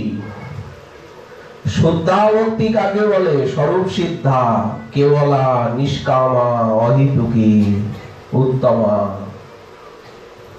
আত্মন্তিক্ষেম, পরম ধর্ম, ভাগবত ধর্ম, এগুলি শুদ্ধা ভক্তির নাম। সেই শুদ্ধা ভক্তি কি বলেন? শ্রবণ কীর্তন অর্চন বন্দন, এই নবধা। শ্রবণ কীর্তন অর্চন বন্দন পাদ সেবন দাসরে, পূজন সখীজন আত্মনিবেদন গোবিন্দ দাস অভিলাষী রে। গোবিন্দ দাস তো এই শুদ্ধা ভক্তি চায়, আর তো কিছু চায় না। গোবিন্দ দাস সে তো গোবিন্দের দাস হতে চায়। এই নবধা ভক্তি আবার 64 অঙ্গে বিশ্লেষণ করা হলো। 64 অঙ্গের ভিতরে প্রথম 10টি অঙ্গ গ্রহণীয়, পরবর্তী 10টি অঙ্গ বর্জনীয়। এই 20 গেল। আর যে রইল আপনার 44টি, এই 44টি অঙ্গ গ্রহণীয়। এই সাধন ভক্তি, নবধার বিশ্লেষণ। সেই নববিধা ভক্তি আবার ঐশ্বর্য জ্ঞান বুকে নিয়ে মর্যাদা বা বিধির প্রাধান্য মুখে, শাস্ত্র শাসনের ভয়ে, সংসারের তাপের থেকে অব্যাহতি পাওয়ার লালসা, তখন সেই নবধা ভক্তিকে বলা হবে বৈধি ভক্তি বলি। তারে সর্বশাস্ত্রে গায়। রাগহীন জন ভজে শাস্ত্রেরও আজ্ঞায়। ভালোবাসা নাই, গোবিন্দের প্রতি আবেশ নাই, তাহলে বলেন শাস্ত্র বলেছে, সাধু বলেছে, ভজন না করলে বাবা বহু দুঃখ, বহু ক্লেশ, রোগ শোক, জ্বালা যন্ত্রণা, দারিদ্র, বারবার জন্ম মৃত্যু। ওই জন্য ভজন না করলে কোনো রাস্তা নেই। আমায় ভজন করতে হবে, এই দুঃখময় সংসার থেকে নিস্তার পাওয়ার আমার আর অন্য কোনো উপায় নেই। এই ভাব নিয়ে যে ভজন, শাস্ত্র শাসনে সংসারের এই পাপ তাপের হাত থেকে নিস্তার পাওয়ার লালসায়, অথচ ভালোবাসা নাই, অনুরাগ নাই, সেই ভক্তিকে বলা হয় বৈধি ভক্তি। নারায়ণের ভজন করছেন, নারায়ণের ভজন তো বৈধি ভক্তি। নারায়ণ তো ঐশ্বর্যেরই ঠাকুর, বিধিরই তো ঠাকুর। রাম, নৃসিংহ, বামন, বরাহ, যজ্ঞ, দত্ত, সমস্ত যে লীলাবতার, এদের যে ভজন, ওটা তো বৈধি ভক্তি, বিধিরই প্রাধান্য। একমাত্র রাগ ভক্তি মুখ্যা ব্রজবাসী জনে, অন্য ধামে রাগ ভক্তি নাই, থাকলেও আভাস। অযোধ্যায় কি নাই? বলেন আছে, আভাস, গৌর রূপে। ওই জন্য বলা হচ্ছে রাগ ভক্তি মুখ্যা ব্রজবাসী জনে। তখন মুখ্যা যখন, তখন একটা গৌরও আছে, আভাস রূপে আছে। কেন বললেন? ঈশ্বর জ্ঞান থাকলে সেখানে রাগ ভক্তি দাঁড়ায় না। উনি পরমেশ্বর, এই জ্ঞান থাকলে রাগ ভক্তি দাঁড়াবে না। রাগ ভক্তি কাকে বলা হয়? ভালোবাসার ভক্তি, অনুরাগীর ভক্তি। ওখানে পাপ তাপের হাত থেকে অব্যাহতি নিস্তারের কোনো চিন্তা নেই। এই রাগ ভক্তির আদর্শই হচ্ছেন ব্রজপরিকরগণ। রাগ ভক্তির মূল সূত্র কি বলেন? কৃষ্ণকে ভগবান বলে তারা মানেন না, জানেনও না। কৃষ্ণকে যদি ভগবান বলে জানেন বা মানেন, সেখানে রাগ ভক্তি দাঁড়াবে না, এই আবেশ আসবে না, এই ভালোবাসা আসবে না। অর্জুন যখন জানলেন ইনি বিশ্বমূর্তি, বিশ্বরূপ, তখন বলছেন তোমার সঙ্গে যে একাসনে বসেছি, তোমার সঙ্গে যে এক শয্যায় শুয়েছি, গায়ে ধাক্কা দিয়ে কথা বলেছি, ও কেশব, ও যাদব, ও মাধব, তুমি ভারী সত্যবাদী, আমাকে সত্য কথা শেখাচ্ছ। তোমাকে কত টিটকারি করেছি, অনেক সময় তোমার উপরে, তোমার আচরণ বুঝতে না পেরে, কথাবার্তা বুঝতে না পেরে তোমার উপরে আমি দোষ দৃষ্টিও করেছি, তো আমার তো অপরাধ হয়ে গেছে। এই দেখুন, ভগবান জ্ঞান এলে আর রাগ ভক্তি দাঁড়াচ্ছে না, রাগ ভক্তির প্রাণ কাঁপছে, আয়ু শেষ। তুমি যে এত বড়, তুমি যে অপ্রমেয়, এটা তো আমার জ্ঞান ছিল না। তুমি যে মাপ জোপের বাইরে, প্রমেয় মানে মাপা, আর অপ্রমেয় বলতে বলেন মাপ জোপের বাইরে তুমি, এটা তো আমার জানা ছিল না। তৎক্ষাময়ে তুমি আমার সেই সব অপরাধ ক্ষমা করে দাও। সন্তানের অপরাধ তো পিতা মাতা সবসময়ই ক্ষমা করে। রাগ ভক্তি দাঁড়ালো। এই জন্য রাগ ভক্তি মুখ্যা ব্রজবাসী জনে, এই হচ্ছে ভক্তি তত্ত্বের বিশ্লেষণ। ব্রজধাম ছাড়া এই ভালোবাসার ভক্তি নেই, কারণ সব জায়গায় দেবকী বসুদেবে পর্যন্ত না। দেবকী বসুদেবেরও জ্ঞান আছে ইনি ভগবান। ওই জন্য তো একদিন দেবকী বললেন, কৃষ্ণ আমার বড় বাসনা, তুমি তোমার গুরু মাতার মৃত পুত্রকে এনে আর গুরু দক্ষিণা দিয়েছ, সেই সান্দিবনী মুনির পত্নীকে। এইটা যেদিন থেকে আমি লোক পরম্পরায় শুনেছি, তুমি সবকিছু পারো, তোমার সব সামর্থ্য আছে, তুমি যদি আমার 6টি পুত্র কংস মেরে ফেলেছে, জন্মাবা মাত্র তাদের মুখখানা আমি ভালো করে দেখতেও পারিনি, একটু বুকেও নিতে পারিনি, সঙ্গে সঙ্গে ছিনিয়ে নিয়ে আর একেবারে আমার চোখের সামনেই পাথরের দেওয়ালে, একবারে দেওয়ালেই ছুঁড়ে মেরে দিল কালাগালের, আমার সামনেই। এই আমি বসে আছি, আমার সামনেই দেওয়ালে।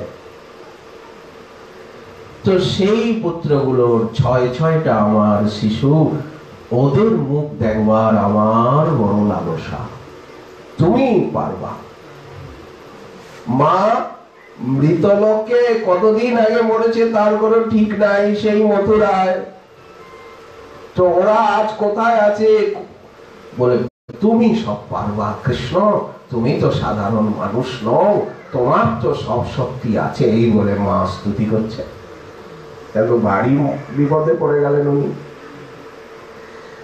ভাগবতে আছে দেবকীর 6টি পুত্র এনে সুতলের থেকে তারা ব্রহ্মার কাছে অপরাধ করেছেন, মায়ের কোলে দিল। মা একবারে 6টা পুত্রকে বুকে জড়িয়ে ধরেছে, তাদেরকে স্তন্যামৃত পান করিয়ে আদর করছে। আজ দেবকীর কৃপায় তারা মুক্ত হয়ে গেল। এই তো ভাগবতের কথা। তাহলে দেবকী বসুদেবেও রাগ ভক্তির অস্তিত্ব পাওয়া যাচ্ছে না। তেমনি রুক্মিণী দেবী, শ্রীকৃষ্ণ যখন বললেন যে শিশুপালের সঙ্গে সম্বন্ধ হয়ে গেছে, শিশুপাল এসে গেছে কাঁচা কোচা দিয়ে টোপর পরে, বিয়ে হবে, অধিবাস হয়ে গেছে, গায়ে হলুদ হয়ে গেছে, তুমি তো কান্নাকাটি করে আমাকে চিঠি লিখলে তোমার কুল পুরোহিতের হাত দিয়ে। পুরোহিত চিঠি নিয়ে দ্বারকায় গেল, আর তুমি লিখেছো যে তুমি অগ্নিকুণ্ডে প্রাণ বিসর্জন করবে, শত জন্ম প্রতীক্ষা করবে। তা আমি ভাবলাম রাজকুমারী আমাকে ভালোবাসে, বলছে আমি তাকে উদ্ধার না করলে বিপদের থেকে সে গৌরী পূজার সময়ে অগ্নিকুণ্ডে প্রাণ বিসর্জন করবে। তা আমি ভাবলাম বিয়ে করি বা না করি, আমার তো বিয়ে করবার কোনো ইচ্ছা নেই, অন্তত তাকে তো উদ্ধারটা করি প্রাণের থেকে। তো একজন মেয়ে মানুষ বলছে আমি মরবো, অন্তত মৃত্যুর হাত থেকে তো তাকে বাঁচায়। এই জন্য আমি তোমাকে আনলাম।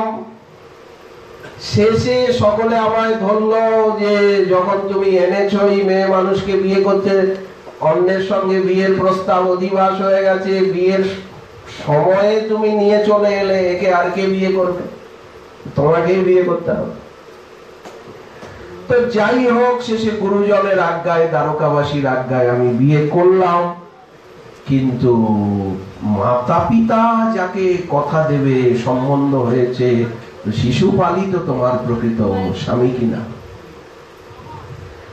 রুক্মিণীকে বলছেন শিশুপালই তো তোমার প্রকৃত পতি কিনা, তোমার বাপ মা তার সঙ্গে সম্বন্ধ করেছে কিনা। আমি যদি মাঝখান থেকে তোমায় তুলে না আনতাম, অপহরণ না করতাম, তার সঙ্গেই তো বিয়ে হতো। তাহলে আর আমরা দেখো, লোকে বলে যে সকলের ভয়ে সমুদ্রের ভিতরে দুর্গ করে আর নিবাস করছি। শিশুপাল ওরা বলে, জরাসন্ধ আদি এরা বলে যে কৃষ্ণ ভারী ভীতু, আমাদের ভয়ে ভারতবর্ষ ছেড়ে আর আরব সাগরের ভিতরে দুর্গ বানিয়ে আর থাকে। এমুক হয় না। যেই রুক্মিণী দেবী এই কথা শুনেছেন, বা আমাকে কৃষ্ণ ত্যাগ করবে এমন ভয়, বাতাহত কদলী পত্রের মতো, কলা পাতার মতো কাঁপতে কাঁপতে মূর্ছিত হয়ে গেল। শ্রীকৃষ্ণের আর মান দেখা হলো না। উনি তাড়াতাড়ি জলের ঝাড়ি নিয়ে আর জল সিঞ্চন করছেন, বাতাস করছেন। রুক্মিণী, হে বিদর্ভ রাজনন্দিনী, আমি পরিহাস করছিলাম তুমি আমায় কতটা ভালোবাসো, আসলে কি আমি তোমায় ত্যাগ করতে পারি? এই অনেকক্ষণ পরে যখন রুক্মিণীর চেতনা এলো, কৃষ্ণ বাতাস দিচ্ছে, দ্বারকানাথ বাতাস করছে, পরিহাস করতে গিয়ে বিপদে পড়ে গেল। যখন জ্ঞান এলো, তখন রুক্মিণী দেবী লম্বা চওড়া স্তুতি করলেন যে বাস্তবে পতিটাকে। জগতের একটা মাংসপিণ্ড কি পতি হতে পারে? পতি হলেও তো চিরস্থায়ী পতি না, তুমি একমাত্র পতি, পরম পতি, পরমাত্মার পরাবস্থা। তাহলে রুক্মিণী দেবীতেও শুদ্ধ রাগ ভক্তি নেই, কারণ ভগবত ভাব পুরো আছে, রুক্মিণীর টনটনে জ্ঞান। এই জন্য বলা হলো রাগ ভক্তি মুখ্যা ব্রজবাসী জনে। এই যে সখা শুদ্ধ সখ্যে করে স্কন্দে আরোহণ, শ্রীদাম সুদাম দাম্ব সুদাম, তারা লাভ দিয়ে কৃষ্ণের কাঁধে উঠছে। এঠো ফল খাওয়াচ্ছে, নিজে খেয়ে বড় মিষ্ট ফল কানাই খারে, এঠো খাওয়াচ্ছে, যা দেখে ব্রহ্মা মোহিত হলো। এইভাবে এটো খাচ্ছেন, এটো খাওয়াচ্ছেন, দেখেই তো ব্রহ্মা তিনি মোহিত হয়ে গেলেন। ইনি কি সেই মহানারায়ণ? ইনি কি সেই আমার পিতা জন্মদাতা? আচ্ছা দেখি তো একটু পরীক্ষা করে। সখা শুদ্ধ সখ্যে করেন স্কন্দে আরোহণ। তুমি কোন বড় লোক, তুমি আমি সম, আর মাতা বলে পুত্র ভাবে করেন বন্ধন। কে বেঁধেছে? দশরথ কৌশল্যা, নাকি কশ্যপ অদিতি, না কৃষ্ণ সুতপা, না দেবকী বসুদেব? কে বেঁধেছে? আর বানতে যাওয়ার সময় কে এরকম কেঁদেছে? কে কেঁদেছে? রামচন্দ্র এরকম কেঁদেছে, না দ্বারকানাথ কেঁদেছে, কি নারায়ণ কেঁদেছে, না নৃসিংহদেব কেঁদেছে? মায়ের তরাসে নৃসিংহদেবের বাপমা কই? বরাহদেবের কুর্মদেবের বাপমাই আছে? তাহলে মায়ের তরাসে চাহে দিশে দিশে ঘন ঘন শ্বাস বহে, ত্রিরেখা অঙ্কিত কণ্ঠে অবস্থিত হারাদি দুলিছে তাহে। কোন ভগবান কাঁদে? আর কোন ধামে কোন মা এরকম শাসন করে? প্রফুল্ল কমল নয়ন যুগল ক্রন্দনে বহিছে ধারা, থাকিয়া থাকিয়া করকঞ্জ দিয়া মুছিতেছে ননি চোরা। এটা কোথায়? মাতা মোরে পুত্র ভাবে করেন বন্ধন। ওরা হাসাহাসি করছে যে তুমি বাঁধতে পারবে না যশোদে, এত রজ্জু হয়ে গেল, পারবে না, ওর কপালে বন্ধন নেই। মা বলল তোরাই বাধা দিচ্ছি, যা এখান থেকে তোরা। তোরাই কোন বিদ্যা জানিস, কোন মন্ত্রতন্ত্র জানিস?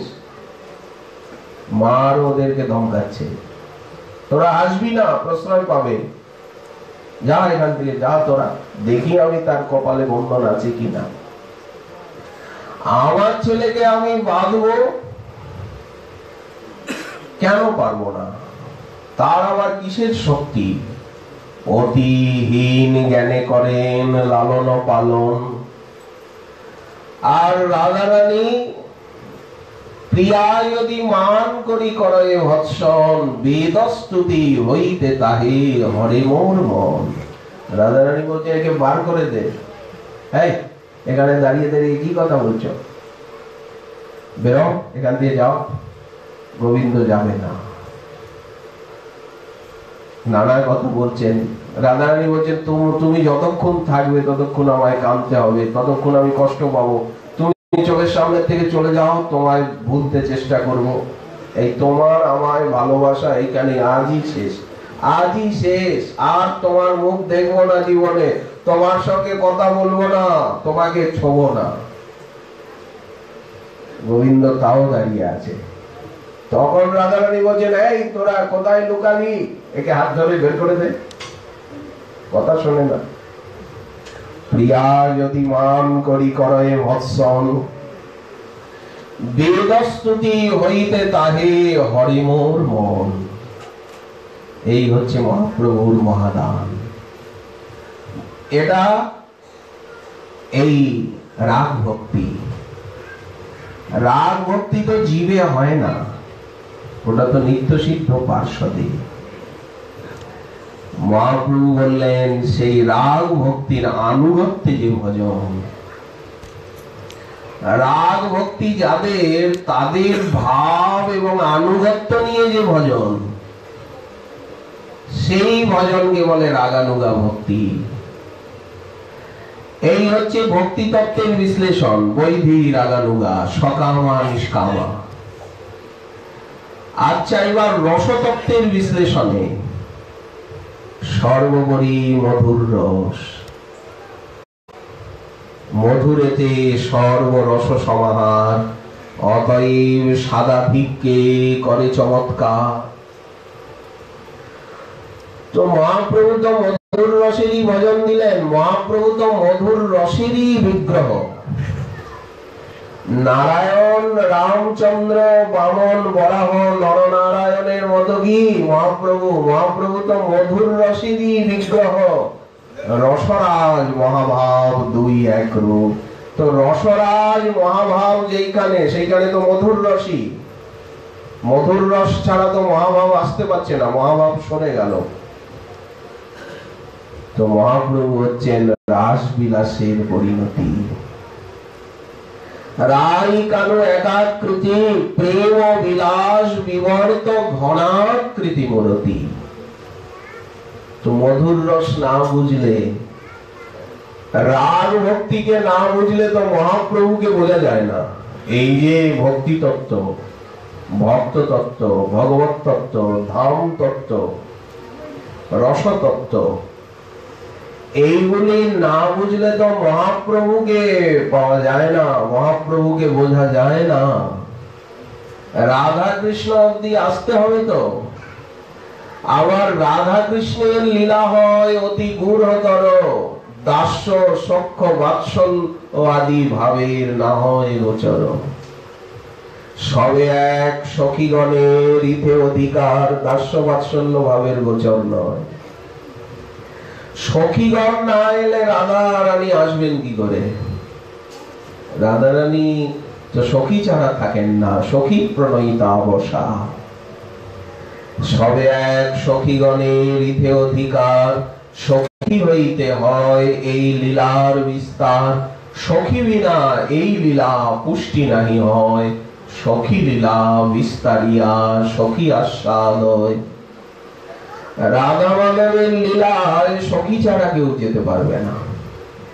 ওখানে রাধারানী বসে আছেন, কৃষ্ণও যেতে পারেন না চট করে, কারণ উনি কি অবস্থায় আছেন, কিভাবে আছেন। কৃষ্ণ পুরুষ মানুষ, হঠাৎ কি করে যাবেন রাধারানীর কুঞ্জে? ওই জন্য আগে সখীদেরকে ধরেন, সখীদেরকে জিজ্ঞাসা করেন, আমি ভিতরে আসতে পারি কি? আমি আসতে পারি কি ভিতরে?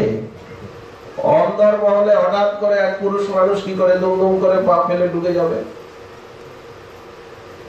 এই জন্য সখী বিনা এই লীলা পুষ্টি নাহি হয়। সখী লীলা বিস্তারিয়া সখী আস্বাদ হয়। অতএব সখী ভাবে তারে যেই করে অনুভূতি, রাধা কৃষ্ণের কুঞ্জ সেবা সাধ্য সেই পায়। আগে রাধা কৃষ্ণ আসবেন তবে তো মহাপ্রভু, আর মহাপ্রভু এসেও তো রাধা কৃষ্ণর চরণই দেবেন। মহাপ্রভু তো রাধা চরণই দেবেন, নাকি কি দেবেন? নাকি বৈকুণ্ঠে লগা দিয়ে বৈকুণ্ঠে কুচিয়ে নিয়ে যাবেন? রাধা কৃষ্ণের কুঞ্জ সেবা সাধ্য সেই পায়, এই সাধ্য পাইতে আর নাহি কো উপায়। তো রাধা রানীর সখীরাই হচ্ছে 5 প্রকার, আবার 3 প্রকার, সমস্নেহা, বিষম স্নেহা, অধিক স্নেহা। আবার 5 প্রকার। তো এবে কহি অধিক স্নেহাগণ নিরন্তর থাকে সঙ্গে, প্রেম সেবা পরায় এই জন। এরা কারা? এই সখী মঞ্জরী গণই তো মহাপ্রভুর পার্ষদ। এই যে মহাপ্রভুর সঙ্গে যারা খেলা করছেন, সংকীর্তনে যারা নাচছেন, 64 মহান্ত, দ্বাদশ গোপাল আদি, এই যে অষ্ট গোস্বামী আদি, এরা কারা? এরা তো সব সখী মঞ্জরী। তাহলে গৌর পরিকরগণকে চিনতে গেলে আগে এদেরকে চিনতে হয়। ওই জন্য বলা হলো গৌরাঙ্গের সঙ্গীগণে নিত্য সিদ্ধ করি মানে। এদেরকে সখী মঞ্জরী রূপে জানাই হচ্ছে প্রকৃত জানা। এরা হাতে ধরে নিয়ে যাবে, যখন তোমার নেত্র হবে এরা দেখাবে আমরা কারা, আমরা কারা। শ্রীরূপ মঞ্জরী আর এই যে অষ্টগোস্বামী, এই অষ্টগোস্বামী কে? শ্রীরূপ মঞ্জরী আর শ্রীরতি মঞ্জরী সার, লবঙ্গ মঞ্জরী মঞ্জুলালী, শ্রীরস মঞ্জরী সঙ্গে কস্তুরিকা আদি রঙ্গে, তারা প্রেম সেবা করে কুতূহলী। আমি এসবার অনুগা হইয়া, যেমন বলা হলো রূপ রঘুনাথ পদে হইবে আকুতি, এরা কৃপা করে আমায় যুগল প্রেম বোঝাবেন, যুগল তত্ত্ব বোঝাবেন। রূপ রঘুনাথ পদে রহুম রাস, এই হচ্ছে আমাদের সাধনা। এই 6 গোসাই যার মুই তার দাস, তা সবার পদরেণ মোর পঞ্চগ্রাস, তাদের চরণ সেবী ভক্ত সঙ্গে বাস। এই শ্রবণ কীর্তন, জনমে জনমে আমার এই অভিলাষ, এ জন্মে নয় জন্মে জন্মে। তো এই যে এরা যে সেবা করছেন, সে সেবা পরম সুখ ধরে রাধা মাধবের। আবার মহাপ্রভু এই মন তনু মোর ওইছে রসে হইয়া ভোর, নরোত্তম সদাই বিহরে। এই হচ্ছে গৌড়ীয় বৈষ্ণবের লক্ষ্য। এ সবার অনুগা হইয়া আমি প্রেম, এই এদের যে অনুগত আমি, এই ভাবই হচ্ছে রাগানুগা ভক্তি। কাকে রাগানুগা ভক্তি বলে? এই যে এই ছয় গোসাই যার মূল তার দাস, জনমে জনমে আমার এই অভিলাষ, এই ভাবকেই বলে রাগানুগা ভক্তি। রাগানুগা ভক্তি মানে পাহাড়টাকে যে সরাতে হবে, পাহাড়টাকে ভাঙো, ভেঙে সরাও, সমুদ্রটাকে শুকাও অগস্ত্যের মতো পান করে, বলে রাগানুগা ভক্তি এরকম না। রাগানুগা ভক্তি একটা ভাবের নাম, রাগানুগা ভক্তি একটা মনোভাব, একটা মানসিকতার নাম রাগানুগা ভক্তি। বাইরে তো শ্রবণ কীর্তন অর্চন বন্ধন সব একরকম, ওটা একটা মনোভাব নিয়ে শ্রবণ কীর্তন অর্চন বন্ধন করতে হবে, একটা লক্ষ্য নিয়ে। সেই লক্ষ্যটা কি? রাধা কৃষ্ণ প্রাণমোর যুগল কিশোর, জীবনে মরণে গতি আর নাহি মোর। এই হচ্ছে রাগানুগা ভক্তি। এ সবার অনুগা হইয়া, এই জন্য অনুগা শব্দ বললেন। আমি প্রেম সেবা নিব চাইয়া, ইঙ্গিতে বুঝাবো সব কাজ, রূপে গুণে ডগমগি সদা হব অনুরাগী, বসতি করিব সখীর মাঝ। এই যে মনোভাব, একেই বলে রাগানুগা ভক্তি। বৃন্দাবনে দুজন চতুর্দিকে সখীগণ, সময় বুঝিয়ার রস সুখে, সখীর ইঙ্গিত হবে চামর ভুলাবো কবে, তাম্বুল জোগাবো চাঁদ মুখে, যুগল চরণ সেবী। এর নাম রাগানুগা ভক্তি। সব সময় ওই চিন্তা, ওই ধ্যান, ওই জ্ঞান। বাইরে উনি সংখ্যা নাম করছেন, অর্চনা করছেন, গ্রন্থানুশীলন করছেন, ব্রত করছেন, সদাচার পালন করছেন, একেবারে সবকিছু কাটায় কাটায়, কিন্তু মনে ওই যুগল চরণ সেবী নিরন্তর এই ভাবি, অনুরাগে রহিব সদাই, সাধনে যে ধন চাই, সিদ্ধ দেহে তাহা পাই, রাগ পথের এই সে উপায়। তো সাধনটা হচ্ছে অপক্ষ অবস্থা, আর পক্ষ অবস্থা হচ্ছে প্রেম ভক্তি। এই ভক্তি লক্ষণ তত্ত্ব সার। তো মহাপ্রভু কৃপা করে এই তত্ত্ব জানালেন।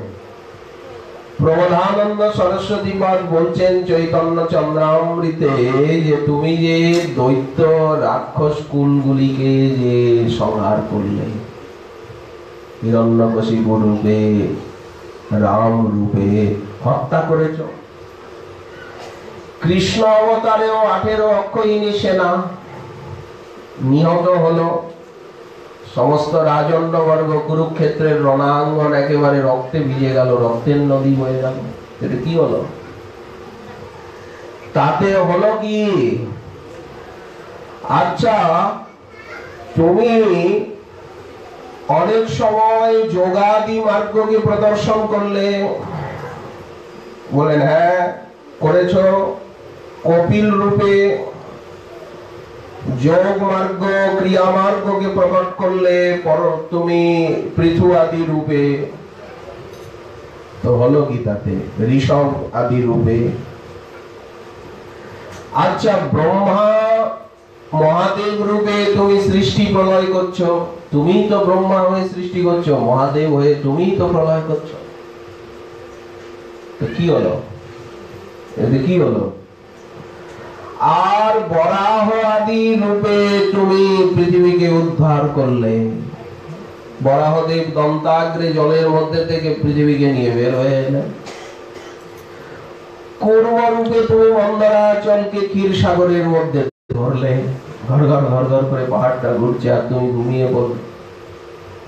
শ্বাস প্রশ্বাসের ধাক্কা সমুদ্রের ভিতরে লাগলো, ওই জোয়ার ভাটা হচ্ছে। কূর্ম ভগবান যখন প্রশ্বাস নিচ্ছেন তখন ভাটা হচ্ছে, আর যখন নিঃশ্বাস নিচ্ছেন ভিতরে জলের ধাক্কা, জল উপরে নদীর ভিতরে জল ঢুকছে, তীরের বেগে জোয়ার আসছে। তো হলো কি তাতে? তুমি প্রেমজ্জ্বলা বিশুদ্ধা মহাভক্তি কি দেখিয়েছো কোন অবতারে? তা তো দেখাওনি। এই গৌর অবতারে দেখালে। এই জন্য এই যে আমরা ব্রজাঙ্গনাগণের প্রেম রূপী যে মহান ভক্তি, পরম মহান প্রেম, সেই ভক্তি পথের প্রদর্শক যে সর্বাবতার শিরোমণি তোমার এই গৌর অবতার, তোমার এই যে শ্রীকৃষ্ণ চৈতন্য স্বরূপ, আমরা এই স্বরূপেরই স্তুতি করি, এরই আরাধনা করি। অবতার সার গোরা অবতার। কেন সার? কেন গোরা অবতার সার? কেন না ভজিলি তারে করিনি রে বাস, তোমার গেল না তিয়াস আপন কর্ম ফেলে। পরম করুণ বহু দুই জন নিতাই গৌরচন্দ্র, সব অবতার সার শিরোমণি, সে যে পরম আনন্দ কন্দ। দেখো রে ভাই, ত্রিভুবনে নাই এমন দয়াল দাতা, পশু পাখি জুড়ে পাষাণ বিদরে শুনি যার গুণগাথা। এই মহাপ্রভুর করুণা। যদি মহাপ্রভু না আসতেন তো এই যে তত্ত্ব সমীক্ষা, এই তত্ত্ব সমীক্ষার কি কারো সাধ্য ছিল? এই জন্য যদি গৌর না হইত, কেমন হইত, কেমনে ধরিতাম দে। রাধার মহিমা প্রেম রস সীমা, বল জগতে জানাতকে। মধুর বৃন্দা বিপিন মাধুরী, প্রবেশ চাতুরী সার। বরজ যুবতী ভাবের ভকতি, বল সকতি হইত কার। গাও গাও পুন গৌরাঙ্গের গুণ, ওগো সরল করিয়া মন। এ তিন ভুবনে এমন দয়াল নাহি দেখি একজন। এই মহাপ্রভুর করুণা, মহাপ্রভুর করুণাই মহাপ্রভুর ভক্তগণের ভিতরে আজও বিরাজ করছে। মহাপ্রভুর করুণার ধারক বাহক কারা? যারা মহাপ্রভুর ভক্ত। ওই জন্য বলা হয় গৌর হতে অধিক দয়া, জয় গৌরের ভক্তবৃন্দ। তো আপনারা সেই গৌর ভক্তবৃন্দ, নিতাই চৈতন্য যাদের প্রাণ ধন, আপনাদের প্রাণ ধন নিতাই গৌর। রাধা কৃষ্ণ ভজন বিনা নাহি জানে অন্য। আপনারা রাধা মাধবের ভজন ছাড়া আর কিছু বোঝেন না, কিছু জানেন না। নাম সংকীর্তন ছাড়া, আবার সাধন ভক্তির ভিতরে সর্বোপরি নাম সংকীর্তন। আপনারা সেই নাম সংকীর্তন পরায়ণ, সেই সব বৈষ্ণবের পদরেণু পদ ছায়া। কৃপা করি দিল মোরে নিত্যানন্দ দয়া।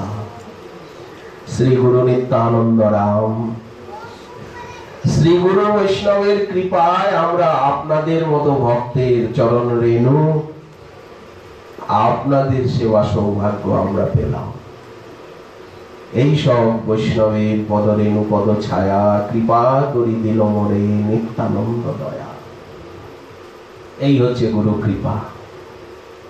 আজ যে আপনাদের দর্শন পেলাম, একটু আপনাদের সঙ্গে কথাবার্তা বলবার ভাগ্য হলো, এই শ্রী গুরু কৃপা। এই গুরু কৃপাই গৌর কৃপা, গুরু কৃপাই নিতাই কৃপা, গুরু কৃপাই গৌর কৃপা। গুরু কৃপাতেই ভক্তের কৃপা লাভ হয়।